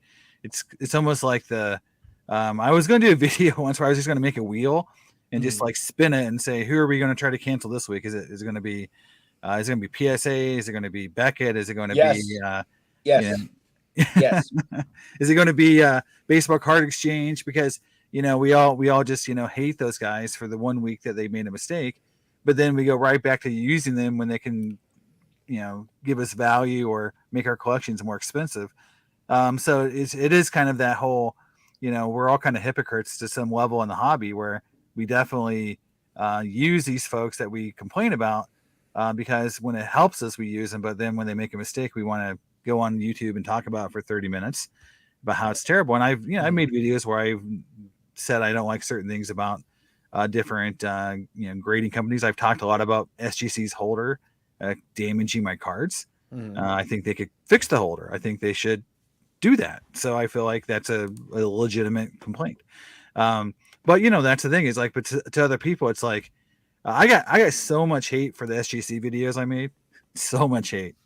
The SGC fan guys are really strong, and they were just like, "Yeah, your holder, it's your fault. You should have looked at the card before you bought it." Like, I think SGC should make holders that don't damage cards. So I take a little bit a different view. But it was just like, yeah, like you can't say anything bad about SGC to some folks. Like you get a little more hate for that video than you would if you made I don't like a PSA video. And that's the one thing I don't understand is like quick comment. Yeah. So I think your statement is fair, but I want to quickly kind of pose a potential possibility of why that is. Yeah. PSA being currently in the number one position makes them an easy target because they're in the incumbent in that space. SGC did one thing very well, and I give them a ton of credit for this. I want to be clear about this. I feel like Peter from SGC did a very good job positioning them as kind of the friendly alternative to a lot of what PSA does. He would talk about how they're not going to do X, Y, or Z. The PSA does. They would never say bad things about PSA, but they would say like, "Oh, we don't do this thing that our competitors do." Sure. PSA is in this interesting position where like, but the problem is when you're in the incumbent, it's a lot easier being the opposition. The opposition's easy because then you can say like, "Oh man, they're not doing a good enough job." Go with us. But the moment you're in that position, then it suddenly gets real interesting because it's like, well, now we're all looking at you. So if you screw up, we're going to kill you for it. Yeah, I think they position themselves as we're the collector's grader. Like if you're a collector, like we support you. If you want to make money, go or you're an investor, PSA's your choice. They kind of have that little messaging that comes out sometimes. But and I use SGC, and I've like I said, I've never had a strong reaction to them as far as like how they treat themselves and they're definitely have good customer service, but the idea is that, you know, nobody's perfect, right? Sure. And when they have problems, you know, and I know that they go out in front of their issues a little bit more than PSA. Mhm. PSA has always been very much about, you know, being very quiet when there's some issues, and you know, they're not going to go around the YouTube channels and talk about it like Peter does sometimes from SGC. So they have a different PR approaches. I think SGC comes across as being a little bit more open and transparent when they have problems, whereas PSA, you know, doesn't do that as often. So I think that is something Beckett's trying to learn. I know Beckett was going around on some YouTube channels recently and talking about their grading. I think it's very interesting for them to be dormant in the hobby for so long, and now they're out trying to be the pavement a little bit. But I think, yeah, I think SGC and PSA are always going to be 1 and 2. I don't think it's going to be very difficult for someone to come in and really take that number 2 slot away from SGC at this point, unless they just do something horrible. I mean, we all know in the hobby, right? There's all these historical stories. Like, do you remember the Keith Olbermann issue where the Sherry McGee error that you know, SGC graded a Sherry McGee T206 error card where someone just taped an eye on the Sherry McGee to make it the error card, and SGC missed it. You know, just a really funny. It's like really funny. You know, they missed a very obvious fake, but Keith Olbermann bought it, so that makes it even more funny. So it's like, you know, but you know, does that make it, you know, them a bad grader? No, it's just they made a mistake that was very public. Well, okay, can I quickly share? I've done this before, but maybe Jason, this will be a good one for you to kind of enjoy as well, because I've done it for the chat sometimes here and there where the opportunities present itself. But for the hell of it, we'll do it tonight since I've got them with me. I've had my fun. And the great joy of my life is that obviously Eric is the big, you know, Beckett fanboy. You know, it's ridiculous. It's frankly horrific. But Before you move on, can I ask him one, Jason? I just want to ask him other than you thinking Beckett is swell, go on. Do you watch this show regularly? Yeah, I've been actually tuning in when I get a chance to watch you guys. I've probably seen 5-6 of the live streams. Okay. I've really been. That'll at least give you a taste. That at least gives you a taste. So I think that's my fair. question is, and I'm being serious. Obviously, I have to. You got to preamble it. Look, with a lot of the shit we say, you better make sure you preamble it with that. Yeah. So I hear what you made a lot of good points about people jumping around and you know, spin the wheel and, you know, who screwed up this week, and let's get on the hate bandwagon, and that has to stop. And I agree with you, because mistakes do happen, and you're really judged on how you deal with those mistakes, not so much the mistake itself. Mm-hmm. So if you've watched the show, we have a lot of fun with Beckett and making fun of them. And that's true. All right. And some of it is a little sticky, but the examples that are constantly being brought up about how this company simply no longer cares about their product, their consumers, nothing. They do not care. They are doing the bare minimum and then a little less. That's why I find it so funny when they were going around to YouTube channels. Like, what's the point of them being on Neo's channel when they haven't done a single thing to fix anything that's wrong with their product?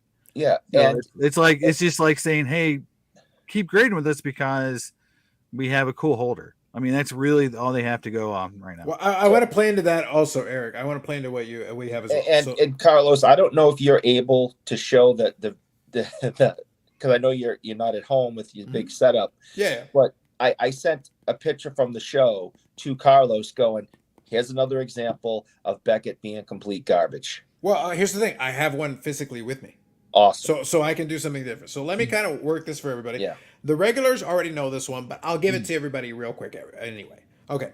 Years ago, Grosvenor is one of our distributors here. Grosvenor actually had a deal going with Beckett at the time. So they would be basically the conduit with which you could do Beckett submissions. So at the time, I went and I had a couple of vintage cards, and I went and had them done by BVG. So I've got obviously a couple of cards here in my hand. Oh my God.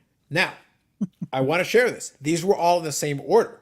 So I feel like this is a good case study. And I was actually chatting with one of the guys from PSA who was hanging out at the Expo over at the PSA Canada booth. So this is PSA, Collector's Own PSA, the actual mothership. So I wanted to I was trying to explain to them, like, guys, this is the kind of thing that this is not an example for you. But my point was, QA doesn't catch everything. We gotta stop pretending that just because you have a QA department, it catches everything. We gotta stop pretending that everybody's professional and everybody catches. Look, guys can still make mistakes. You all can still make mistakes. All of you. So acknowledge that, accept it, and then move on. This is from years ago, and this is one of my favorites. This one, I like this one. This one I'm a big fan of. All right. So what I'm going to do is I'm actually going to hide the label a little bit for you. I'm going to show you the card, but then I want to show you the label. These were all in the same order, by the way. I want to be clear about that. So here, real quick. Some of you have already seen this, so I'll show it to you. All right. So I'm going to hide let me hide this if I can. Yeah. All right. So, Jason, what year Mickey Mantle was that? 63. That is a 1963 Mickey Mantle, okay? Mm-hmm. Can you see what that says? 67. That is a 1967. But here's the thing. Sir, could you tell me what that is?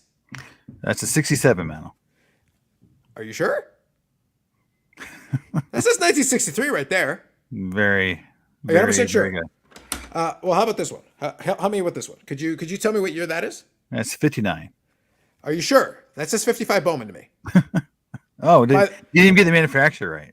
By the way, just to be clear, I had a 55 Bowman in this order as well. That was shown as a 59 tops. Wow. These were all in the same order. The same order. By the way, this order also had a 55 tops Koufax that was listed as a Mantle. The wrong player's Same name order. is on the front. The wrong player's name. I still have these to this very day. I physically possess. I'm going to get these cracked out and hand it over to PSA because fuck you. Like, I have these physically in my possession. I'm not making this shit up. I have them. Yeah. As soon as you said BBG to me, I just laughed because I have my own horror stories of BBG, and I thought it was so funny. Like if you went back to the history of BBG versus BGS grading, was people got mad because they were grading vintage cards like a modern Chrome card, right? So Beckett thought they had to come up with BBG grading to have a different standard. And they go so far the other direction where they don't have any standard for BBG cards, where you could basically have a BBG 7 and it would grade a PSA 4 or PSA 5. They ruined, it ruined the whole BBG brand right off the bat, to where no one who was seriously thought about buying high end, cards would consider a BBG 8 to be anywhere close to a PSA card, PSA 8. But it just shows that like, if you have people who understand cards to look at those cards, you don't have to know anything other than those are the wrong year. Like you can just see it. That's a 63 or 67 or 59. But to be fair, Jason, the reason why I use that example and the reason why I mentioned that 55 Bowman one. Yeah. So to be clear, in the same order, I had a 55 Tops Koufax that had a Mantle label. So forget about everything else. Even if you know nothing, you look at the label and you see name A. You look at the card and you see name B. And I'm like, where's the QA? Yeah. Where was that QA that you claim you have? Well, and it obviously means they hire people who know nothing about cards because, again, and also can't read. You can't read. The Koufax Mantle thing is not even a knowing cards thing. It's like physically the name of the front of the card is different than the name of the label. Yeah. But it just shows you that, like, I mean, that's the level of care, and we all know, like, people make mistakes, but to do that many mistakes in one order is really, I think you'd have to try really hard to do that. Yeah. And that was years ago. To be fair, that was years ago. That was pre-pandemic. I can't give them that excuse. That was well before all that. And at the time that I pointed it out to them, they actually tried to charge me to fix it. Really? They did. Yeah. That's awesome. That's why I physically still have these, because I'm like, oh, screw it. Just crack them out and swap them out. Like, I don't give a shit. Like, look, I'm not even mad at this point. I'm amused. I get to share the story and show the cards to people for at least a while. And at this point, I'm like, all right, guys, it's time to get these cracked out. Let's just get them swapped out to let proper label, proper holder. At the end of the day, do I care? No, I'm gonna get it swapped out. But that's dumb. Yeah, that's really stupid, inexcusably dumb. And Beckett punted vintage cards a long time ago. Like they said, we're not a company that's going to be involved in vintage cards as a serious part of our business. So, I'm sure that's why they want to charge you for them. Like, well, this isn't really part of our business anyway. And it could be, but that's why I say, like, back in that day when I submitted these, that was not their excuse. Today it might be their excuse. Yeah. But back then it was. Back then they had no legitimate reason for screwing it up this badly on the same order.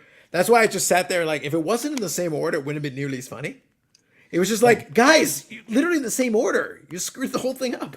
Yeah. Do you remember how close Beckett at one time was to being the greater choice for all modern cars? Yes, I do. I do, as a matter of fact. Yes. Yeah. I mean, it was almost like you were going to lose money if you graded with PSA. Yeah. Thank you, At Jim. one I point. appreciate it. I just want to make sure I acknowledge Jim's comment here. Can you go back to it so I can read it? Love the guess. So that's you, Jason. Thank you. Yeah. Poker is my fave. Agree with football 100%. Do you guys foresee a combined pop report for top 4 or 5 graders? No, I don't. The coordination required for them to do that would be very difficult. That's the main reason why. I find it interesting that PSA has now on the registry allowed you to enter in other companies' certs That is true. Yes. into the registry, which is weird.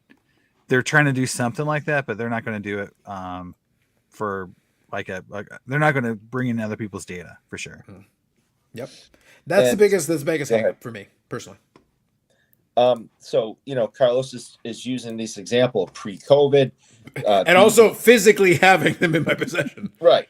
I'll be back in So- 2 seconds, guys. Go ahead. So here's the example. It's pre-COVID. It's BVG. Okay. Well, what about now? What's going on now? So today at the show, I'm going through a box of slab cards. I see this card. It catches my attention right away. Bring it up. It's a Connor McDavid.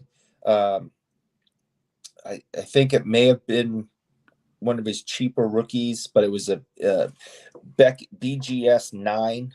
Okay, guy wanted a few $100s for it, and of course the plate, the metal plate or whatever the hell it is tilted, and it's down inside where the card is.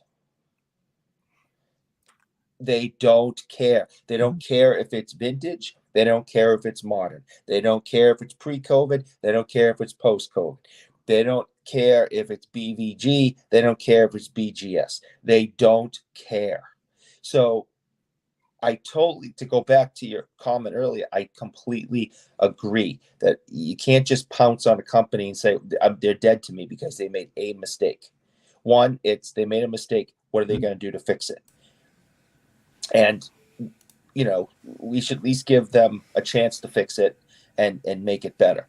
Beckett just refuses to do that. Mhm. I think that's Well, why I think the thing that we with hammer them all the time Yeah. here. I think with Beckett, the thing that you're talking about is, when they were such a important part of the hobby for a lot of folks, to do what they've done to their own brand by basically alienating and making everyone just hate them. Yep. For better or worse, Sure. took a lot of effort. Like Yeah. they literally had to burn every bridge with a lot of these collectors, because there was a point in time when you could not think about grading a rookie card from a modern set and not think Beckett was the place to go, especially with an autograph, right? If you had an autographed card and you wanted a 9/5/10 with a 10 auto, that was the gold standard. That was what everyone wanted. Right. And now it's like no one cares. Like I don't hear anyone talking about like, well, I got to have a 9/5/10. It's like, well, I want a PSA 10, or I want to, or an SGC gold label or something. It's like even the black label, which they came out with. That's the only thing they've done, right? They said, well, we're going to make a super special label For Leaf black label. employees. For And Leaf that's the only employees. thing they've done. Well, Yeah. and you, Eric, as well. Well, there's my black label Cam Neely card that we showed off last week. Yeah. So, Jason, just so we're all on the same page, just to make sure we're all aligned here, one of the great joys of this show is to make horrifically scandalous allegations. Okay. And we have to do that. That's part of the fun. So, first of all, Eric is an employee on Beckett. He's on the take. We know that. So we got that. We've always got the black labels with Leaf and all that as well. And I personally experienced yesterday, not this night, but last night. I experienced personally. I opened up a box of AEW Spectrum from Upper Deck, from the Yep. Upper Deck company. You're gonna get in trouble. Stop talking. Listen, I'm sorry. Look, I'm not alleging anything. And Jason, as I mentioned, like, look, as long as you back it up with points, like I think it's fine.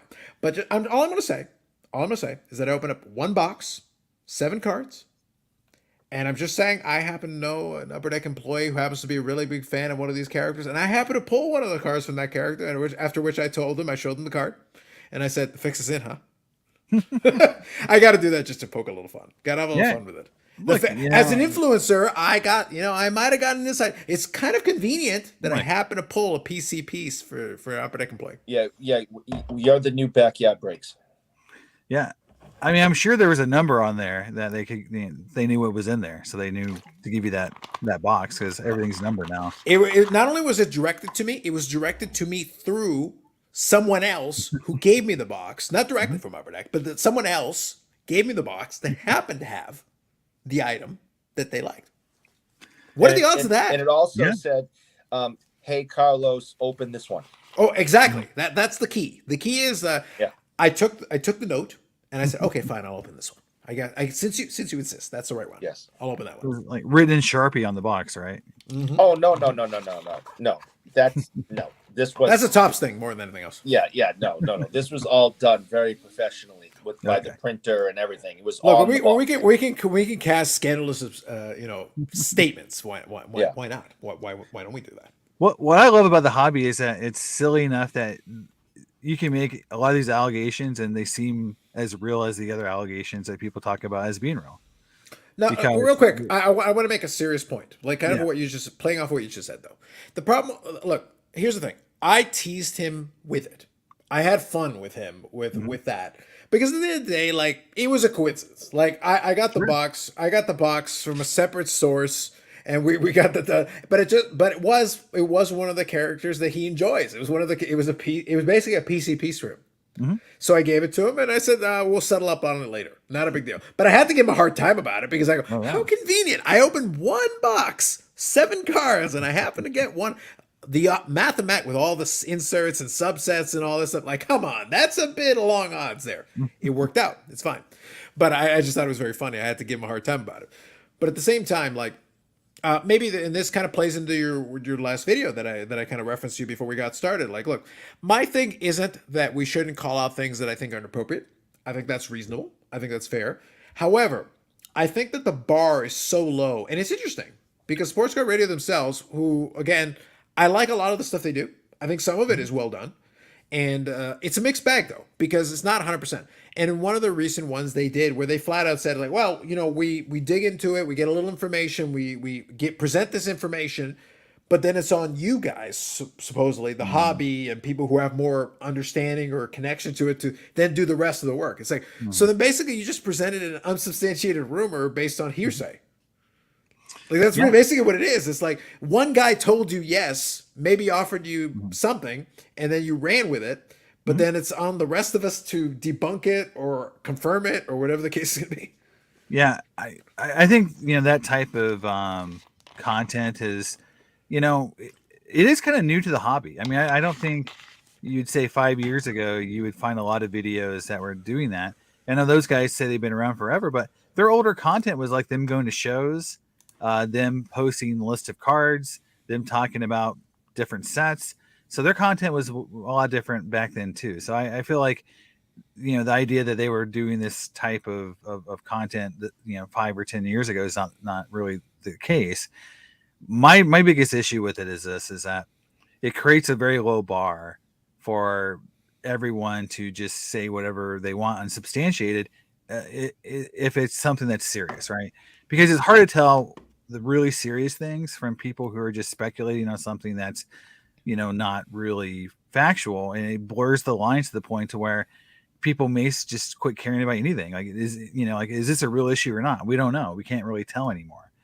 And there are some issues, to your point, in the hobby that should be investigated, should be talked about. Yeah. When you bring up 30 issues a week, and we as collectors have to sift through them and figure out which ones are real and which ones are fake. Yeah. That just creates a lot of dilution and a lot of work for people to do, and eventually you'll just start tuning it out.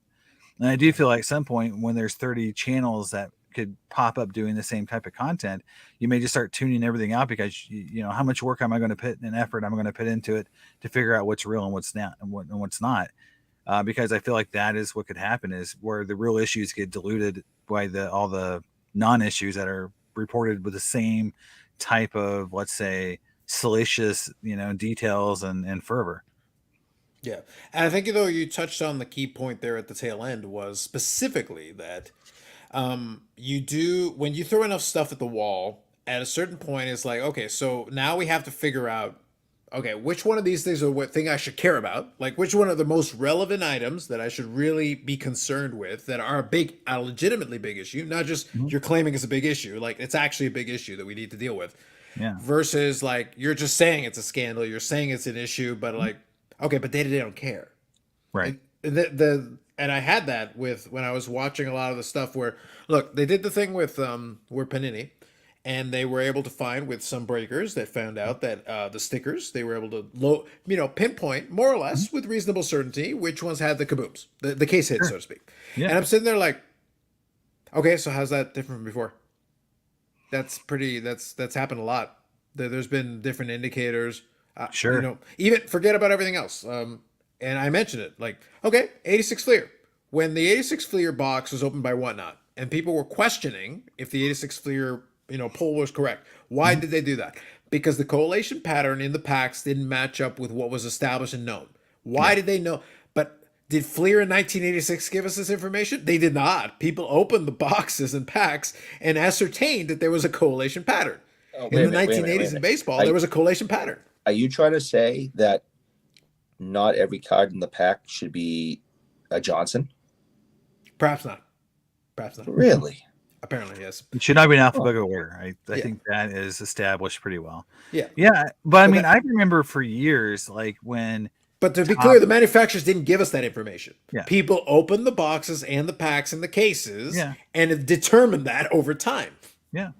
But I remember in the 2000s when people would pay attention to the coding on the cases, they would pay attention to the numbers and try to make sense of it, right?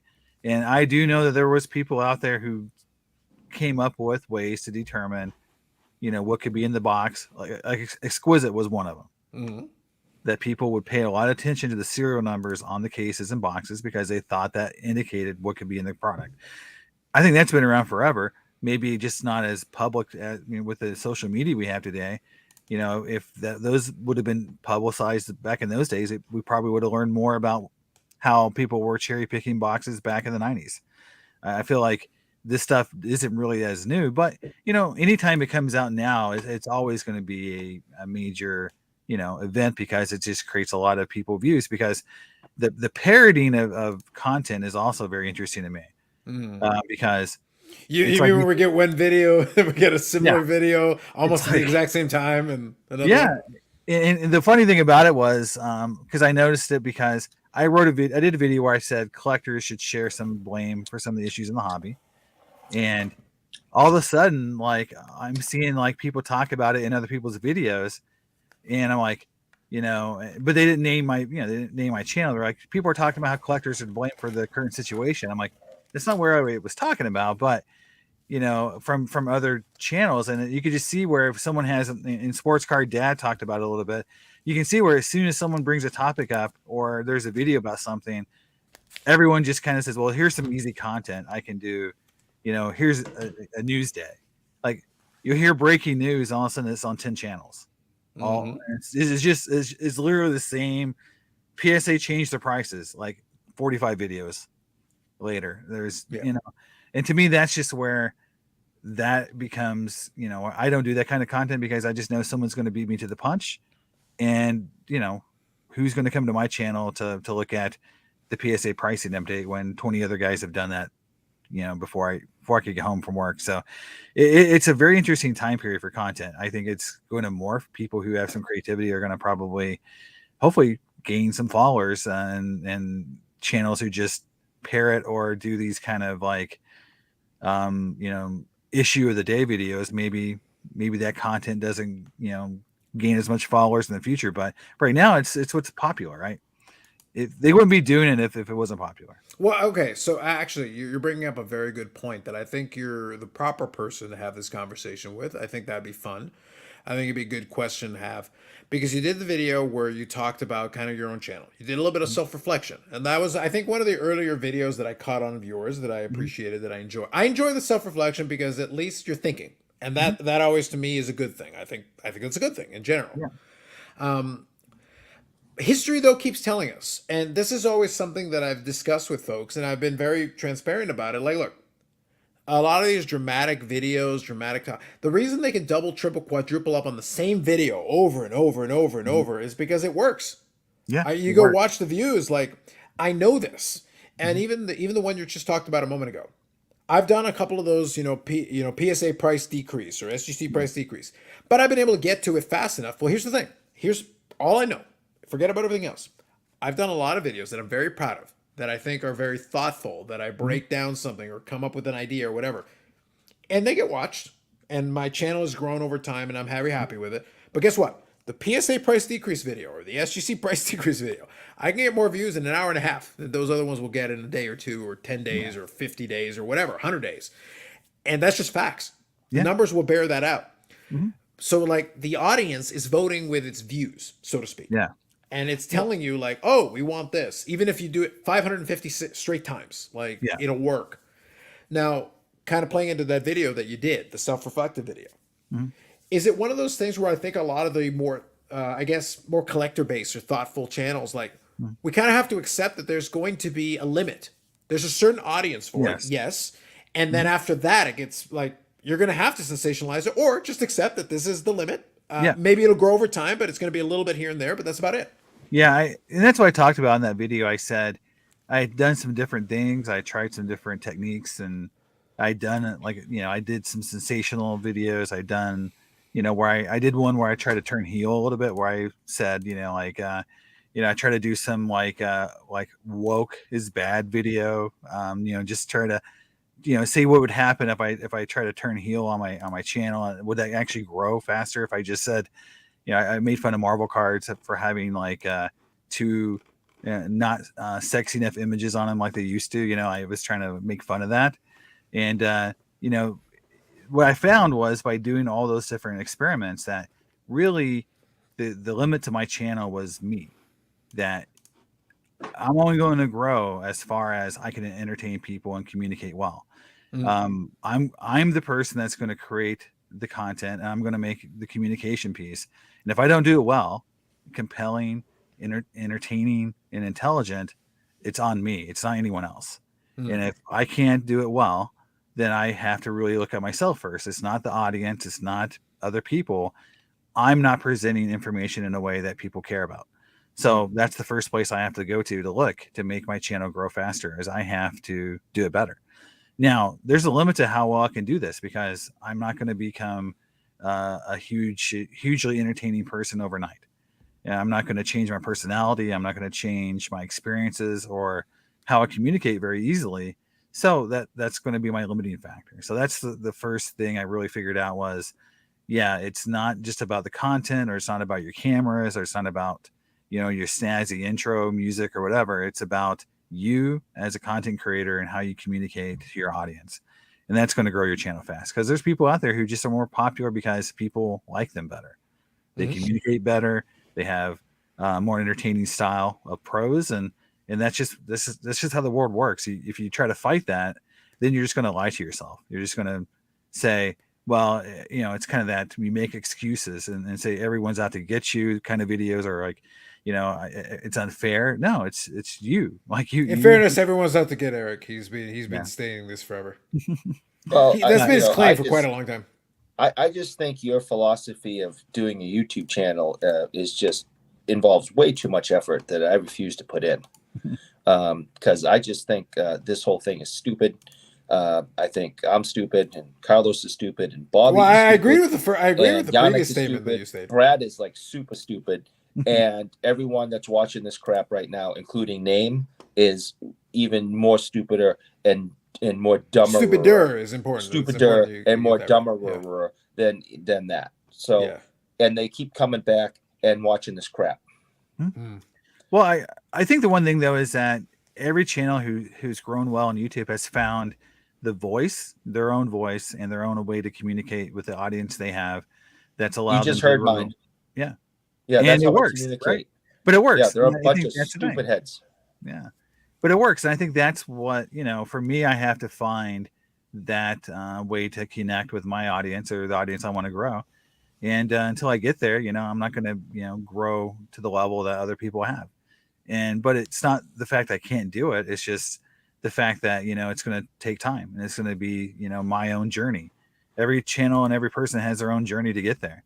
And the hardest part for me was, the whole point of reason I created the YouTube channel to begin with was to communicate with people. Mm-hmm. And in that video, I said that my biggest disappointment was getting 1 or 2 comments on a video or getting like no interaction. Because even if you hated me, even if you thought like, man, your channel sucks. Like I don't like how you communicate. I don't like your face. I don't like what you wear, whatever it is. I don't like about you. None of us really like Eric's face. I think that's a valid point. But even at that, they weren't even commenting what they didn't like, right? It was just no interaction. I think that is the most discouraging part of YouTube is when you get nothing. You get no interaction, you get no views, and you don't know why, because no one's really communicating with you. And I think that's where you get really discouraged as a content creator. And I think that's where you have to kind of go, okay, let's do some self-reflection. That's kind of what I looked at. And I said, well, obviously it's me. I got to do a better job to make this work. Yep. Yeah. You're too intelligent and level-headed and mature to be on YouTube. that might be true. Actually, that might be a valid point. I kind of lean into our immatureness and a little bit of. I like to have a little fun. Look, and we chatted a little bit about it before I hit live, and just so we're all on the same page. By the way, thank you for some of the comments. They're very thoughtful, and thank you for that. I do appreciate it, especially coming from like astute members of the community like Bob Jackson. So Carlos has his fun, but he tries to keep it factual when he needs to do so. I appreciate that. Thank you. And he will disclose who's being paid. Yes, I will. Like if it's something like we've talked about the PSA Canada thing in the past, guess what, guys? They pay me. But also I'm friends with the folks that are there. We talked about the little drink tickets thing tonight. Like I was helping them out with that. I got paid by PSA Canada. I got a free Pepsi today. You did? You got a free Pepsi. Sure you must disclose that you in fact were compensated. I have disclosed I got a free Pepsi today. And you also got to take pictures with members of Slapshot. Yeah, but I don't really want to get. You got put to the front of the line, buddy. You got put to the front of the line. You didn't have to get in line. Oh man, in the comic book community, cutting in line is the biggest offense you can do. That's what I mean. Like you literally got to be, Jason. This is not even exaggeration. I wasn't even trying. I was literally behind on the back, and it's like, oh, do you want to take a picture? It's fine, sure. And then we went and took pictures. Like, look, we literally got to cut the front of the line and went behind the rope. Like, oh man. You'd be grilled in the comic book community. You'd have like 20 videos about how you guys cut in line and took away someone else's ability to enjoy the Slapshot time. I think the experience. The experience. Yeah. It's funny because in all honesty, just so people don't get upset about that, we waited for every single person to be done, and they were about to wrap up. And then we jumped in at the end, just so people know that we were the last idiots to participate in this event. Interesting. Just so we're completely clear. I like how you justified it. I appreciate that. I just really would like to continue to talk about the free Pepsi I got because look, the important thing. Look, Eric. Look, I understand you don't want the peasants to understand that you said, idiot peasants, get out of my way. I'm going to take the picture with these guys. I understand that you don't want them to know that. Well, I did push that one old lady with the walker, but she was in my way. Fair enough. Yeah, just like at Comic-Con, if you want the free variant, you got to like elbow some folks around. I mean, come on. It's a contact sport. Absolutely. Hey, if you're a fan of Slapshot, they encourage you to put on the foil and old time hockey. Yeah. Eddie Shore. I'm sure they won't want to take a picture of you if you hadn't knocked a few people out of the way. Also, Whatnot won't reward you unless you do that kind of stuff too. So I kind of wish. Look, Jason, I've one of the running jokes in my show. Maybe I should have focused on Whatnot. Mind you, they've emailed me 3 times and messaged me on Instagram twice. That's not a joke, by the way. I'm actually being serious. They've emailed me 3 times and messaged me on Instagram twice. I'm only interested in talking to them though that they'll give me $50,000 to spend on cards. Yeah, I'm only interested. Like, Oh, frankly, wow. I'm not interested. Like, unless they will give me $50,000 to spend on cards, I don't actually care what they have to say. And it can all be hockey cards too. I would definitely double down on that. I feel like that's the right thing to do. Like, look, I'm at a show. I can do this. I can 100% do this. It's like, so Herrick, so here's a Bobby Orr rookie. Here's another Bobby Orr rookie. Here's another Bobby Orr rookie. I just kept buying them. I just figured, what the hell, I'll buy them. But I've already shown everybody. I got like 5 of those at home. But I mean like real ones. I mean like I should buy real ones. I don't have any of those. I watched Jeff's video on his $50,000, and my OCD kept kicking in because he wouldn't buy any vintage cards. I'm like, yes. how can you not have $50,000? Okay, serious question though. Like if you're selling that on Whatnot, like I've watched Whatnot a little bit. Do you think the vintage would play on Whatnot? Well, I think it depends on what kind of vintage you buy. I think if they had Mickey Mantle and Willie Mays cards, they would go nuts, especially coming from him. But what if Mickey Mantle like improperly labeled? I think that would double or triple its price. I mean, that's a rare variant. It might. That's I think it's a valid point. I think that's valid. That's like the no name on Frank Thomas, right? I mean, I like it. I like how you did that. Just wait. We will hear Carlos is a new PSA Canada CFO. I like that. Appreciate that, Bob. Does PSA Canada CFO use escrow accounts or just be piggyback? Dave's asking the right questions. By the way, jokes aside, I've always made the joke about this. If PSA Canada ever became part of collectors, I'll let you guys know. Because to be blunt, it would also change the nature of the relationship. Mm-hmm. The relationship, and I've talked about this on the live stream before. The nature of the relationship we have is that I'm good friends with the folks at PSA Canada. I like them all personally, but it's one of those things where we basically have a handshake agreement. Well, Eric doesn't count. He's not even a person. I'm going to move him from the screen. He doesn't count as a person. The point is that I like them as people, and the reality of it is that if the nature of that relationship changed, then I would probably have to have a contract, and it would be different. It wouldn't be the same. It wouldn't be a handshake deal. Yeah. Like if it's under collectors, I'm not doing a handshake deal. It's got to be in writing. It's got terms and conditions, whatever. Everything has got to be written down. And we would have to agree to that. And at that time, I would let you guys know because then it would change the nature of the relationship. It wouldn't be the same. Well, I'd say I don't like the people over at PSA Canada because they're big stupids.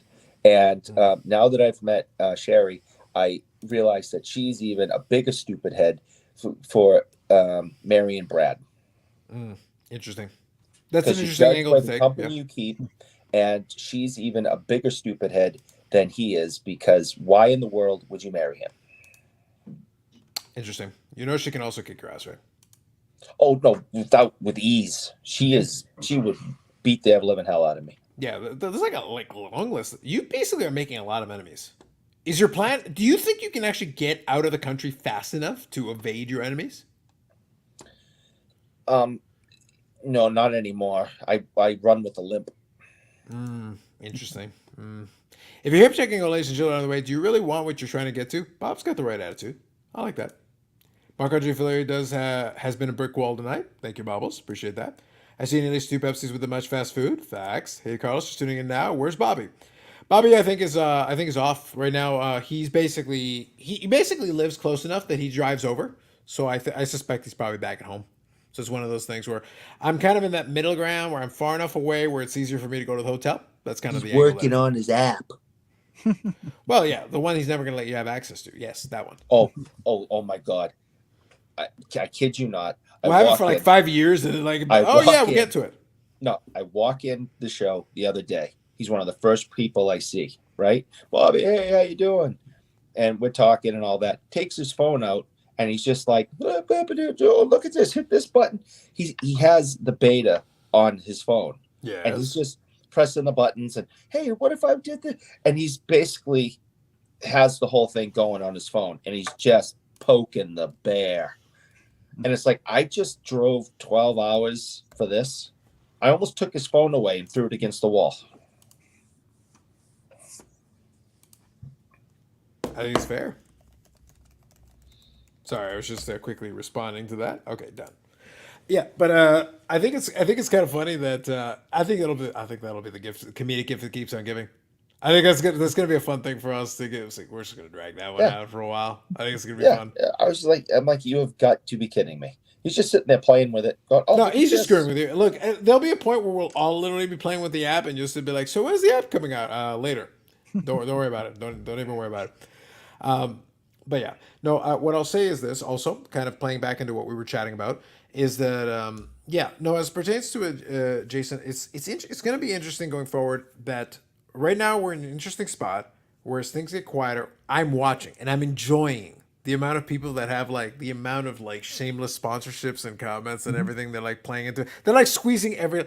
That's why I say I've gotten 3 emails from WhatsApp and 2 instant messages. Because at this point, they just want anybody who has any following of any kind to like pump the hell out of Whatnot. Just, please, could you just sell Whatnot? And I'm sitting there like, wow, how tough must it be for Whatnot if you guys are just like literally reaching. And I know a bunch of other folks who've been getting the exact same messages. Like, guys, you're literally just canvassing everybody. It's crazy. Yeah. My theory on this is I talked about a little bit in the video was that the the opportunity to get the sponsorships and money is going to dry up at some point. And so everyone who wants it is going to have to position themselves now. And you're seeing that right now. You're seeing people kind of trying to get them, get in the line. Okay, Jeff's number 1 and then who's number 2. And it's like, and at some point there's going to be a cutoff, right?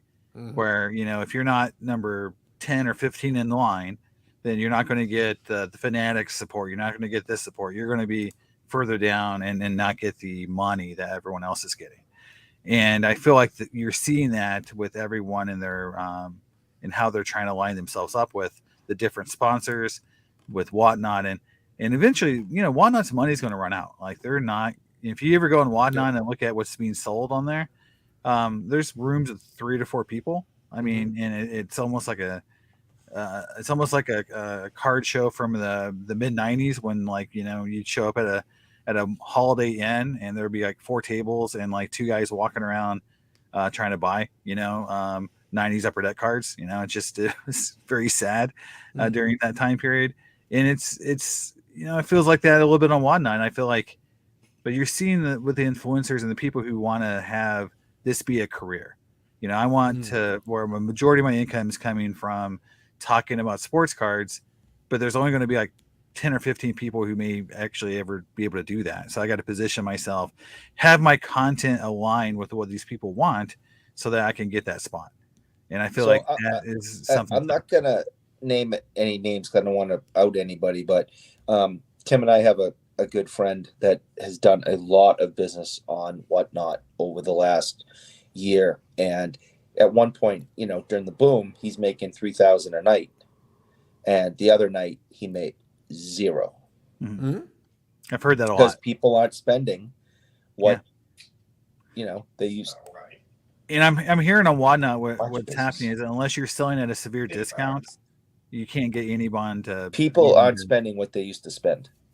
It's also, but just to be clear, separate from that, it's also not the best application to actually do it, because I wanted to support a buddy of mine who did a Whatnot, who's done well with it. But I will tell you, like, from this side of the border, like, the shipping we get charged is exorbitant. But I have a US-based address that I can use for instances like that. I actually tried doing that. And as soon as I did that, it locked the whole thing up. I had actually won a thing. I tried to switch it to the US-based address to use it. And as soon as I did that, it locked the whole thing up. It wouldn't let me go back. It wouldn't let me go forward. It just locked everything, and suddenly payments wouldn't go through. So it's like the app is so basic in terms of its functionality. Forget about everything else. I'm just talking about functionality. And it's like as soon as I tried to do that, you'd think I tried to reprogram it or hack it. Like it broke the whole thing, and it just suddenly couldn't work. And they had to end up having to basically redo it later on, is because it couldn't be processed. We couldn't fix it. In fact, they reached out to Whatnot and talked to them about it, and they couldn't fix it. So like that's how broken it was. I had agreed to pay X. I was willing to pay X. I had the means with which to pay X, and I couldn't pay X. Did they just cancel it? They had to eventually cancel. That's Wow. But the problem is, in order to cancel it, they had to send an email. They had to send an email directly to them to ask them to cancel it. Yeah. No, it doesn't shock me because they focus more on getting people the marketing side than the functionality side, and you can see that in how it operates and how they've given these people very little in ways of tools to be successful. And it's just the Wild West. It's literally going on a Whatnot stream. It's you don't know what to expect. It's very odd platform for me to try to buy something off of some people on there that, and I'm very scared about the vetting that they go through. Like, you don't know who you're buying from. It's, and there's been already tons of horror stories about Whatnot sellers. So it's just, I don't know. It doesn't seem like the way that they're trying to do this is a way to try to protect the consumer. It's definitely trying to take this moment in time and maximize some sort of like platform to be the number one. Like, we want to be the number one platform for these kind of collectibles. And we'll do whatever it takes to get there. And they've not really looked at what does the actual buyer need. It seems like that's not what they're interested in. No, I agree with that. Let me read a couple of these here. So Baz says, Backit is rolling out a refreshed index pricing and ancillary website monthly subscription service to compete with Card Ladder, part of the recent interview. So Eric will be personally in charge of that. John G's here says the PSA 10 Jordan was a joke, missing part of the pick, just brown paper removed. We did make fun of that on the last live stream. And by the way, I also kind of pointed that out I was chatting with one of the PSA representatives who was there at PSA Canada booth, the PSA Collectors Universe PSA. I think I know how that happened too, because in that time period, those cards, it's very easy because how that card is die cut and made for that little piece to fleck off. Yeah. And I would almost guarantee that if it's somewhere in that holder. Yeah, I feel like that was kind of my take on it. Is I thought it was at the time of encapsulation. I think that's where it got damaged. Now, in fairness, going back to my example from earlier tonight, that doesn't mean you can't QA and realize that a chunk of it is missing. It's like somebody should be like, "Hey, wait a minute, hold on, stop. Don't just send it out." And also at the same time, Nat Turner shouldn't be posting it on his Twitter. Well, that was also a mistake. That's the biggest mistake, because yes, someone who's supposed to know about cards and be part of a company that knows about cards should know that a card like that is damaged. Yes, correct. That's exactly it. It's like, that's not good. That's actually bad. That's really bad. So it's like, not great. It's a bad look across the board. It's a bad look. It's a terrible look. And I think that's the thing that's very funny about PSA that I get into with them sometimes is they'll do things that are pretty tone deaf. And that doesn't help their hobby reputation when they do these kind of tone deaf. Like, it's very funny. I don't know if you remember the really famous interview with PWCC when he came out and said, like, restoration is okay. Restoration is not alteration. And everyone's like, yeah, trimming's bad. So no matter how you try to, it's not restoration. That's not what we're talking about. I'd actually forgotten about this. So both Dave and Baubles both brought this up. Apparently, the card had been in a BGS 9.5 with the piece missing. Apparently, it was a crossover with the piece missing. So, Eric, what are you doing over there? You got some splaining to do, buddy. I was sleeping that day. Apparently, that's all I'm saying. What is not having a card show event this weekend with the large sponsored flipper type channels? They threw a lot. Yeah, well, yeah, the 50,000, 25,000, 50,000, whatever. Yeah, apparently they're doing like a bunch of sales on Whatnot all at once to like basically offload the inventory. So it'll be interesting to see how that works out. It'd be great to see what percentage of return everyone gets on that money. I'd be shocked if it was like more than 65%. I think they would take a cut. I sell on eBay quite a bit. Recently, people simply don't seem to pay when they win an auction. Yes, no consequences. That's been a problem with eBay for a while. I agree. Yes. 100%. Yeah, I'm dealing with it all the time. I tell you an interesting thing on eBay that I've just started happening to myself is I sell a card. I'm going to say a Tom Brady. And there's this collecting base of Tom Brady. It was a rare card. And I get messages saying, why are you selling this at auction? Why don't you list it, at a fixed price, and you're killing the market? And then someone buys the card who already owns the card, because I can see in their inventory they have the same card listed, and they don't pay for it. And then I relist it, and someone else does the exact same thing because they don't want the card to sell at a low price, and they're protecting their they're protecting their price point that either they paid or where they want to get out of the card. But it's so frustrating to have to sell a card 4 or 5 times to try to make a card go through eBay and have a legitimate seller, when you've got people out there, when you try to sell a card like a Brady card, and these Brady collectors are protecting their basically the price point.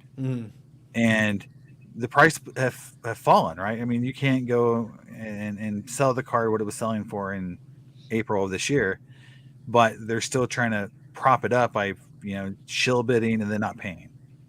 And it's happened to me on a few cards, because I had a small collection of Brady cards I was trying to liquidate, and it happened to me on one card in particular multiple times. And I have emails from these folks telling me what they're basically doing. So it's not like they're hiding the fact that they're trying to basically create fake eBay sales to make their own cards worth more. Well, so to be clear, this has been one of the great jokes of this hobby, is that a lot of times people will flat out just tell you what they're doing. To your point, they will flat out just tell you what they're doing. And then one of the greatest criticisms of eBay is that, guys, you keep doing this in favor of the buyer, in favor of the buyer, in favor of the buyer. But at a certain point, like as a seller, stop screwing us over. Give us some recourse, something we can do. Like if this person does X, I should be able to look at the bare minimum. You used to be able to give the negative feedback. That used to be at least, okay, look, if nothing else, I've got the one thing I can do. At least I can hit you with the negative feedback. Now you can't. And that's been the case for years. You haven't been able to do it. So it's like, well, so then literally there is no recourse. There's zero recourse. You can just do it and get away with it. Exactly. Yeah. And every time it's sold, you're 100%. It's sold for cheaper every time, because people think there's something wrong, or you're shill bidding yourself. And a lot of times shill bidding isn't you, the seller. It's other people doing it for their own purposes. Shill bidding has, a lot of negative connotations, but sometimes it's not the actual original seller doing it. I don't know if you remember back in 2017, 2018, with all the vintage Hall of Fame rookie cards, the shill bidding that was going on there, from a group of folks propping up Hall of Fame rookie card prices. What, you mean the 55 Clemente didn't suddenly go up like 5 million% for 5 seconds? Exactly. Going up from like $20,000 to $80,000 in like 2 months. Yeah. Yep.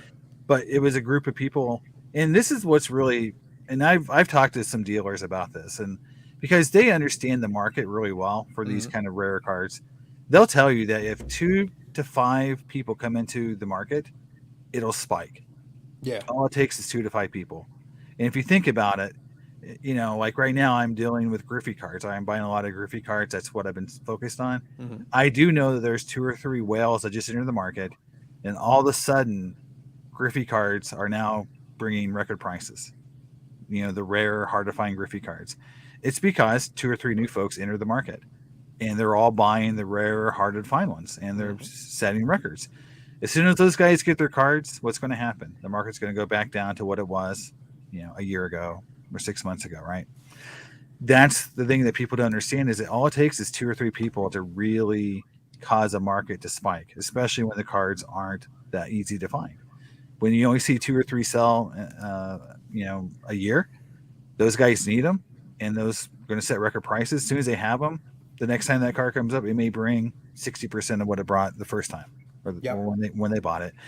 But the dealers know that. I don't think as collectors we recognize that's what's happening a lot of times. We just think, I got a lot less because of whatever, or shill bidding. We always blame shill bidding. 2 or 3 guys coming into the market looking for these rare cards, like Jordan cards, for example. It'll spike the market. To be fair, though, my thing with shill bidding has always been the following: you can't.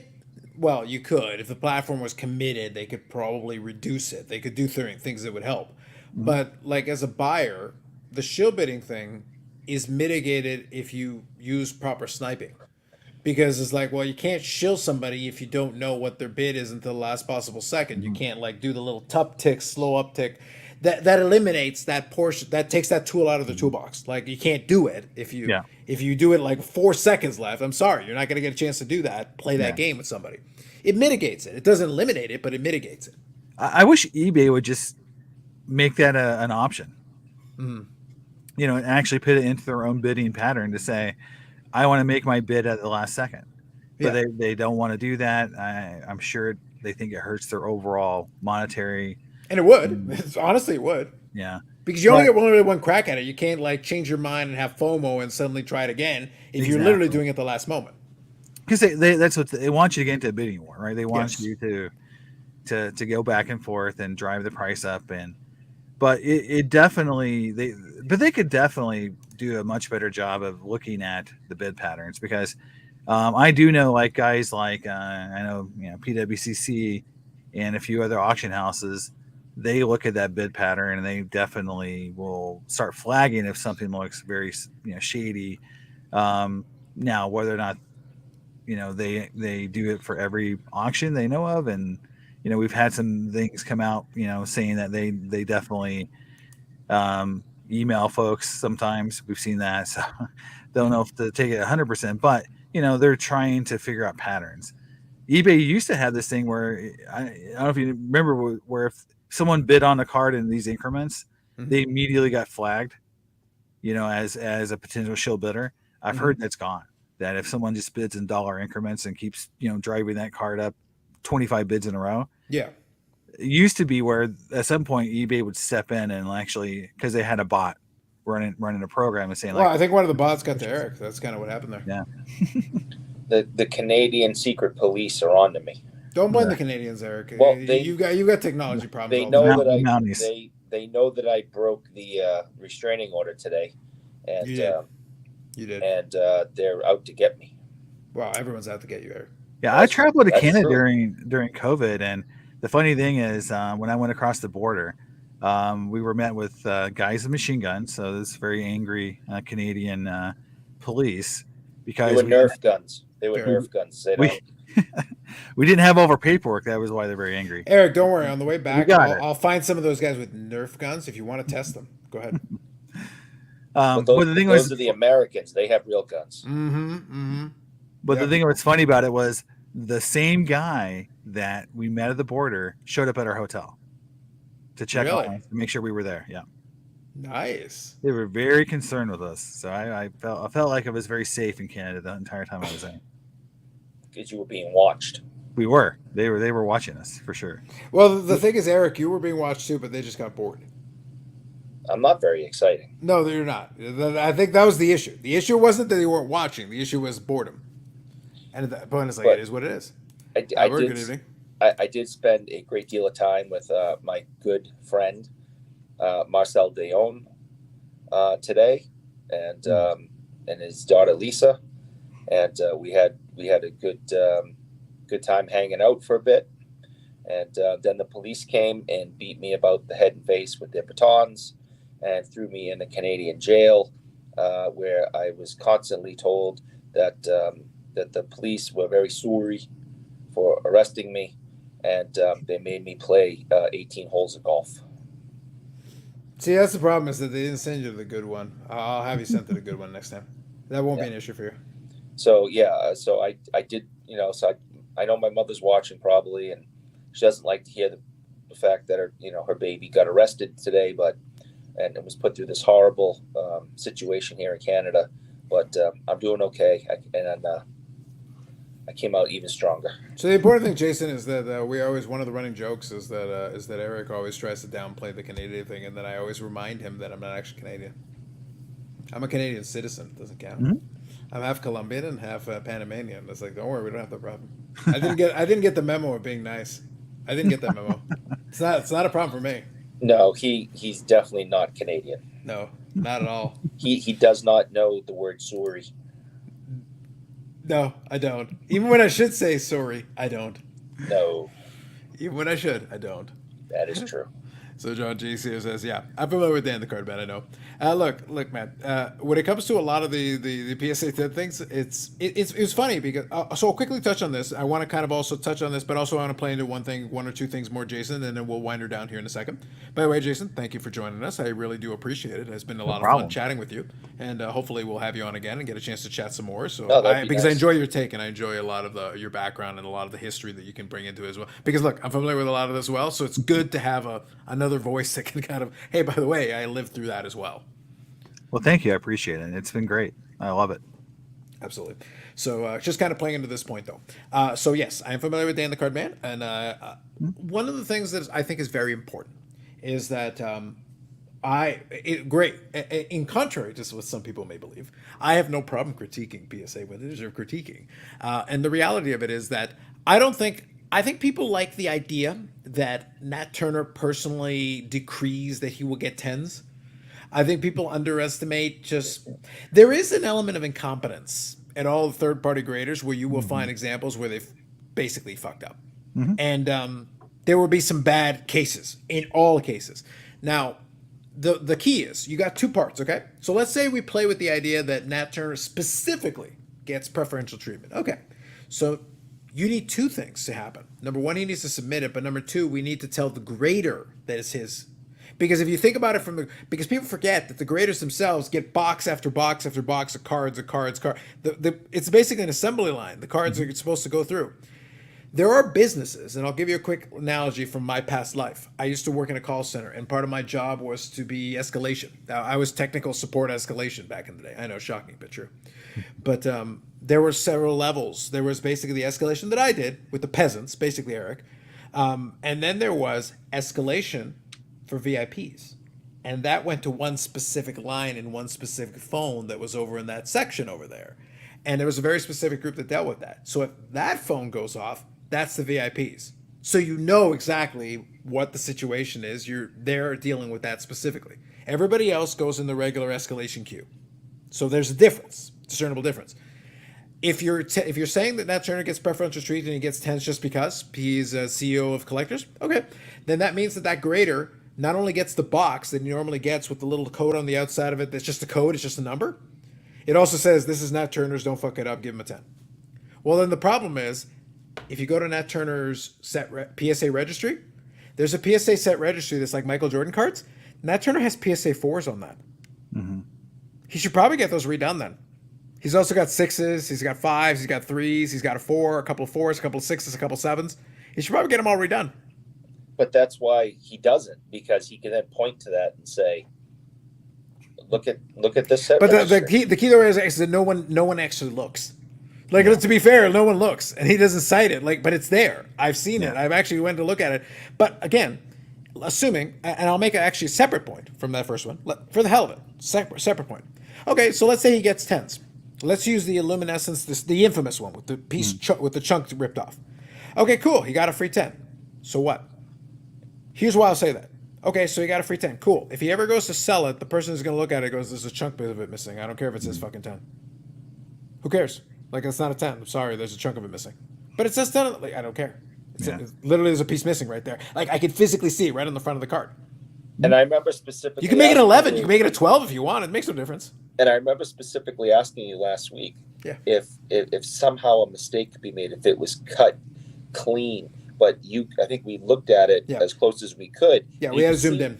We could see the fuzzies. Yeah, it was gone. Like a chunk of it was gone. How these things are supposed to be under microscopes, and they're supposed to be gone over with a fine-tooth comb. I'm not going to excuse it because it doesn't deserve it. Frankly, the truth is that card had no business being in a 10 holder.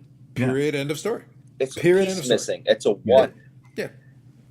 For folks who want to have a better, like if you want to use preferential grading as a case against PSA, there's the David Hall collection is a much better case for that. Yeah, his 206 cards.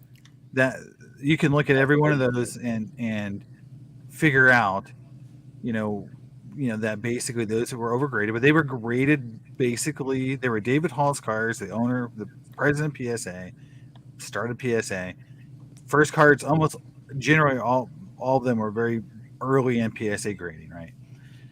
I think the community as a whole looks at his collection, the David Hall collection, because I believe they have they're designated that way, as being overgraded, and they sell in the secondary market like they are overgraded. They don't bring a premium. Exactly, which is what should happen. The market knows about those cards, and they know that they're overgraded. Yeah. So I do think that you can say he had the highest graded set ever. Great, but they're overgraded, so they don't sell as high. The market is, for one thing, it does to your point, Carlos, is that it does figure these things out eventually. Like, you may get a free pass once or twice, but eventually people catch on and go like, okay, well, these cards are overgraded. So does it really help or does it hurt? And in some cases, it's hurting their reputation. So why would PSA keep doing that? Correct. Secondly, it doesn't make the person who has the card sell them for a higher price. I think the worst case scenario would be the Beckett black labels that they're giving out sometimes to people very questionably at a high rate. Undoubtedly, that's creating more value for that person. I think that's a better case of preferential grading that I've seen in terms of being something that's a little bit more targeted to help a person financially. I don't think David Hall got more money for those cards than he would if they were graded properly. No, I think that's a very fair comparison and a very fair point. Look, the way I would put it is the following: I can accept almost any scenario you want. I'm cool with it. I'm good with it. It's fine. But my point is always, okay, but I want you to remember something important. You have to consider who benefits from this. If Nat Turner receives 10s that are undeserved, that in and of itself is not as egregious to me as a lot of other things that could happen. Now, it's not good. I'm not going to pretend it's good. But at the same time, then at that point, it might as well be a vanity label. Because if it's egregious, like to the point, like you look at if it's borderline, we can argue and quibble about, okay, you got kind of preferential. It shouldn't have been a 10. It's a 9.5, on a good day. It should have been a 9. We can work with that, but we can make that argument. But if it's like, it literally has a chunk taken out of it and you give it a 10, well, fine, but you're not going to sell anybody on this afterwards. You're not going to convince anybody if it's got like a gigantic scratch over the middle of it or a huge crease down the center. It's like, I don't care what you put on the stupid label. It's wrong. It's wrong. It's incorrect. Yeah, but but it's like the Gretzky Hornus Wagner. We all know it's cut, but it's the Gretzky Hornus Wagner. Yeah, and that's the one that Brendan is talking about here. That's the specific one. Yeah. So there are some people that would say, I don't care if this is missing a chunk. This is now infamous card owned by Nat Turner, and that makes it special. That makes it special to some people, and they're still gonna pay a premium. I wouldn't. I don't think any sane person would, but you like what you like, and I'm not sure Nat Turner is someone who would generate people who just want a card because he touched it. I think Gretzky might. I'm not sure Nat Turner would. To be fair, the PSA Honus Wagner, I think the provenance and the infamy of it, I do think that specific card has a selling point from the infamy. Like most people will be like, yeah, it's trimmed, but at the same time, it's a very famous card. It's been held by some interesting hands. It's got actually quite a good backstory to it. Yeah. It's got its own history to it, just existing. The card itself, stories are written about this card. It's different. If I had a choice, I had unlimited funds, and I was in the market to buy a Honus Wagner, I'd buy the Gretzky Honus Wagner. That's the one I want. Yeah, and I think a lot of folks are in the same boat as you. I don't think you're alone on that. And it's always going to be the most expensive card in the hobby, whenever it sells. Right? Potentially, yeah. 100%. So there's never going to be another card made that will probably outsell that card ever when it sells, because it sells every 10, 15 years. It changes hands. It's not an every weekend thing. It's not like the Luka patch that suddenly got brought back on the market. $4 million. Let's put it back on the market a year later. It's not like that. Honus Wagner. We're making a slab chain for it. Wow. That's what he's willing to do. Tim says that a Honus Wagner sold for $2.3 million yesterday in a private sale. It wouldn't surprise me. That's probably in the ballpark for a lot of the Honuses. It's in the ballpark right there. Yeah. Yeah, and the thing's even more funny is that people want to act like it's that. I think they said that they think there's between 40 and 60 copies of that card in existence. So probably in that range. Yeah. So I think 2s and 3s of that card do exist. That That's awesome. But if this card sold, it would bring a crazy staggering sum that people would be like, why would you pay that much money for a trim card? But it's the nicest example of that card in the hobby, even trim. Yep. And again, it's also got the provenance. It's got the history. It's got the infamy. It's got all. Even the people who know, they're like, but it's infamous. All right. There's a bunch of Honus Wagners, but this one's famous. This one's different than the other ones. So answer me this. So here's this question. You Riddle would me pay this. top dollar for a classic muscle car with a missing bumper. What if it's Steve McQueen's Mustang from the movie Bullet? Yeah, you would. Yes. If it's got the you extra piece to it, like would. it changes the conversation. It always does. Yeah, one question I always had is I've never looked at that card enough to know, how does it measure? Does it actually measure intolerance? I think it actually. It's been a long time since I've looked at it. I actually think that it measures correctly. The issue was it had too much paper at the beginning, and it got cut to size. Yeah. So I actually think size-wise it's right, but Yeah. because it's so good the way it was, that's and Mastro already admitted to trimming it. Yeah, yeah. So like that happened years ago. So It was printer scrap, I believe they said. It was I think printer something like scrap, that. and they cut it down. But the thing is, if it measures, then that's where you even have a harder argument because it's really not missing anything. It's just, it's trimmed. It's a sheet cut card. And again, we know Beckett grades sheet cut cards, right? They have all those Eric? RFP, OPG cards, Only right? on Wednesdays. And that's a major thing in the hobby, right? Like Yes. RFPs, OPG cards, and Beckett holders are sheet cut.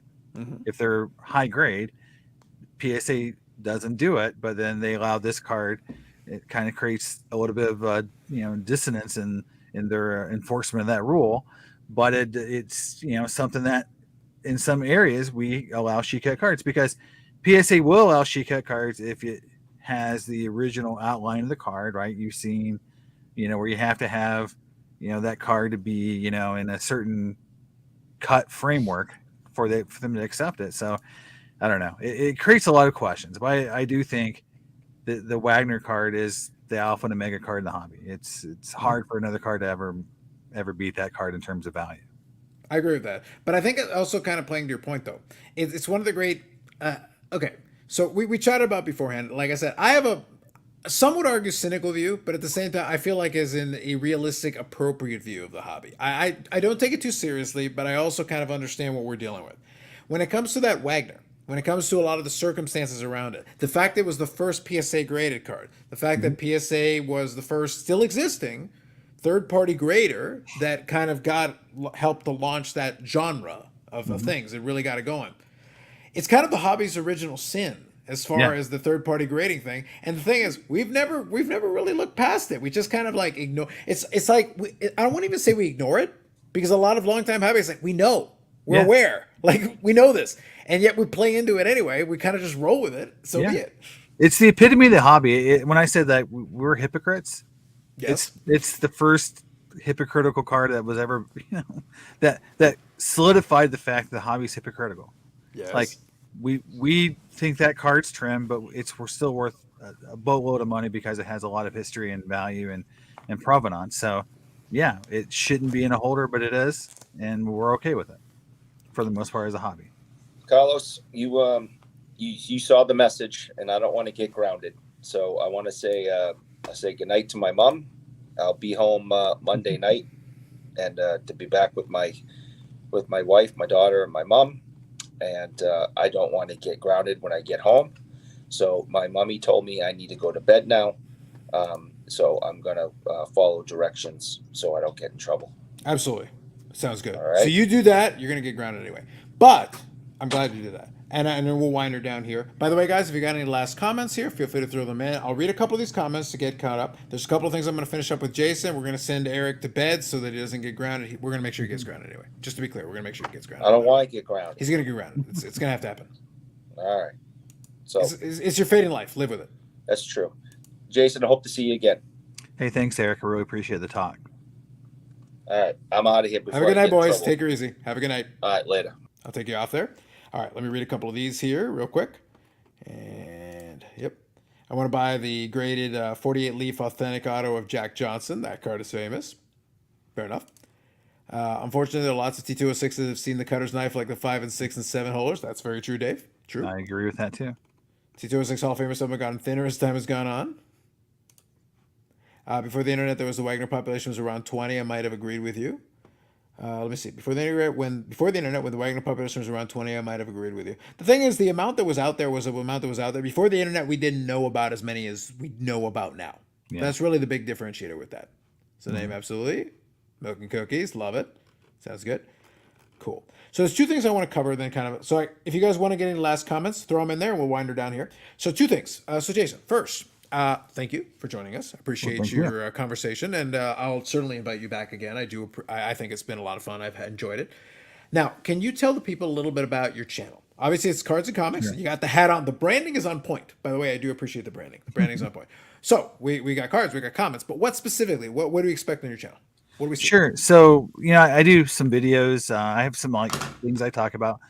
One is I open a lot of 90s baseball product and football product, trying to pull refractors from the 90s. That's sort of my obsession. I love the 90s refractors, so I open a lot of chrome finest boxes trying to pull them. So you'll see that. You'll also see I do some analysis videos. I'm a scientist. So I do a lot of data analysis where I look at some trends and some, just topics around, comparison. Like I'll compare like different players, and their value in their cards, and kind of see, where I think there's some, undervalued players out there. I've done videos on players like, like Juan Marichal compared to Sandy Koufax, and how their value from a player standpoint is so close, from a card standpoint tremendously different, right? So just things like that, because those are interesting things to me. I do a lot of collection videos, so I show off mail days. I show off my collections, different things I collect. I collect a lot of different, like I mentioned earlier, but I do Native American cards as well. So I just show off those cards and collections. So a lot of that content, and then I do a series where I just go through different hobby topics and just give kind of my thoughts. And again, I talked about it a little bit earlier. I want to talk about a little bit more about solutions. And then I do some kind of silly videos as well. I play guitar. So I've written songs. I've done some just kind of silly videos. So you see a little bit of that as well. So that's, me and my personality. Yeah, I'm trying to use the channel to kind of show off how I collect, why I collect, and then, some of my personality aspects as well. You'll see sometimes my kids in my videos as well. So yeah, it's just kind of, trying to show people who I am. No, I think that's great. Let me read a couple of these here, and I'll ask you one more question here to take you off on as well. I got a question from the comments as well. So there's still a couple of Wagners on grade and private collections that are above the 1 grade. I agree with that, Dave. Jason, what gets you riled up about the hobby? What do you most enjoy? So kind of two questions there from Dave. Sure. So riled up, I think the biggest thing for me is, the hobby doesn't learn from its past mistakes, where we let people who are, let's say, not good for the hobby, in my opinion, stick around and be a major player. Like Ken Golden. I'll just say Ken Golden is someone I would not. Kenny Boy is not someone I would support from a hobby standpoint. Sure. He should have been running out of town a long time ago. We don't do that in the hobby, Jason. We don't do that. No, we got our hobby goats. Around. He's a hobby goat. I don't know if you know that. Right now, he has his own show on Netflix. It's like no other like if this happened in like, let's say, fine art, would you have a forger have his own Netflix show about art? No, you wouldn't. And so I think that's just where I find, that does make me a little upset when these guys who have been proven to be scammers are still around and they get major, TV deals out of it. That just seems so absurd. As far as what I enjoy most of the hobby, I'll say, it's the collecting side of it where I get something I really loved as a kid and I get a chance to experience it again as an adult, and be able to, when I get a card in that I've never had before and I'm able to put it in the holder and then put it in the case and then put it in the box that goes where it goes, it's a great day. And that's part of the thing that I love most about the hobby is being able to share the experience with people, and then to be able to check that off on the list and say, yeah, I was able to complete a collection, get a set done, and that, you feel a little sense of accomplishment as a collector that way. No, I think that's fair. That's a really good answer, and thank you for that. Dave here says we have a card doctor opening a grading company. I know Dave loves SGC. He's a big fan. The great hucksters do entertain us. So that part, Brendan, I do agree with you. That there is an element of that for sure. So, yeah, go ahead. King Golden is definitely P.T. Barnum. I mean, he's definitely someone who tries to entertain while they're stealing your money to some extent. Mm-hmm. Look, believe me when I say this, we could have a great conversation on old Kenny, and I could have a lot of fun having that conversation. And if it hadn't come up so late in this one, I would explore this line of thought. But that gives us a good excuse then to have a follow-up conversation, Yeah. because I'm happy to have it. So thank you very much. I do appreciate you. I've got one more thing I'll leave you on before we go. Do check out Cards and Comics, those of you guys who have had the chance. Like you can see, Jason's been in this game a long time. He's been this part of it. He's a collector. I was actually going to ask you one other question, kind of playing into it as well. Obviously, you've been picking up a lot of the King Griffeys, and I appreciate that. Again, as a 90s guy, I love that. Griffey was one of my dudes that I enjoyed. Is there, like, from a collecting perspective? So card, obviously you do comics as well, but as from a card collecting perspective, you've got those, but what piques your interest right now? What is interesting to you? What are you kind of keeping your eye out for? Yeah, I mean, right now, there's two things that's really interesting me right now. One of them is, the Griffey refractors, right? I'm really focused on getting that collection from, from 93 to 2000. Every Griffey refractor. That's my main focus. So that's really when one comes up for sale that I don't have, it's really a focus for me. And the second thing that's really piqued my interest since the National is the Donner's Crusade sets. I think they are in person some of the nicest cards ever made. I agree. They are a different type of refractor. When you see them in hand, they're not like a Topps Finest or Topps Chrome. They're deeper, they're better color. I just think that they're some of the best design cards ever. And that's really started to really make me want to just collect that set. So those are the two things that are really driving me right now, is those, Donna's Crusades and Griffey refractors. My Willie Mays collecting on the back end on vintage is picking up, but they're hard to pick up. They're tough to find. The cards I need are the tougher ones to get. So, getting those cards is going to be slow. Like I'm going to get like one or two a year. That's just how it's going to go. They're expensive and in the grades I want. So I'm not going to pick up a lot of those, but I'm definitely able to pick up a lot of Griffey refractors I don't have a lot faster than I can, Willie Mays cards. Oh, I think that's fair. I think it's reasonable. So I'll leave on this one. I saw the last comment, but we'll leave any references to politics out of it. I'll leave it be. But this one's a good one from Dave. So did you attend the Gloria Rothstein shows? No, did not. No, Did sounds not. fair. Thought I would pose the question. So Jason, a pleasure chatting with you. Hang tight. I'll drop everybody off. By the way, thank you to those you guys that were hanging out in the chat. I know we started later than normal, but obviously we had to accommodate for we're at the show. We're trying to make it all work and times and timing. I was hoping we could get it done, and we managed it, so everything worked out. So thank you, Jason, for being accommodating as well for your Thank you. time. And Bob, thank you for everyone in the comments. I really appreciate being here and all the nice comments towards me. So thank you very much. Absolutely. And you guys can check it out. Cards and Comics. So you can check out Jason's stuff. Again, there is some very thoughtful stuff, and you can check out some of his archives as well. Because that's part of what I've enjoyed. What I got the most out of early on was enjoying some of the more thoughtful content on it. And he's got some amazing cards, great collection. I love the vintage. I love the 90s stuff because I'm a big into that. That's my preference. But you can also get some comic content in there as well. So it's a combination of the two things. You get the best of both worlds, whatever piques your fancy. All right, folks, have yourself a good evening, and we will catch you in the next one.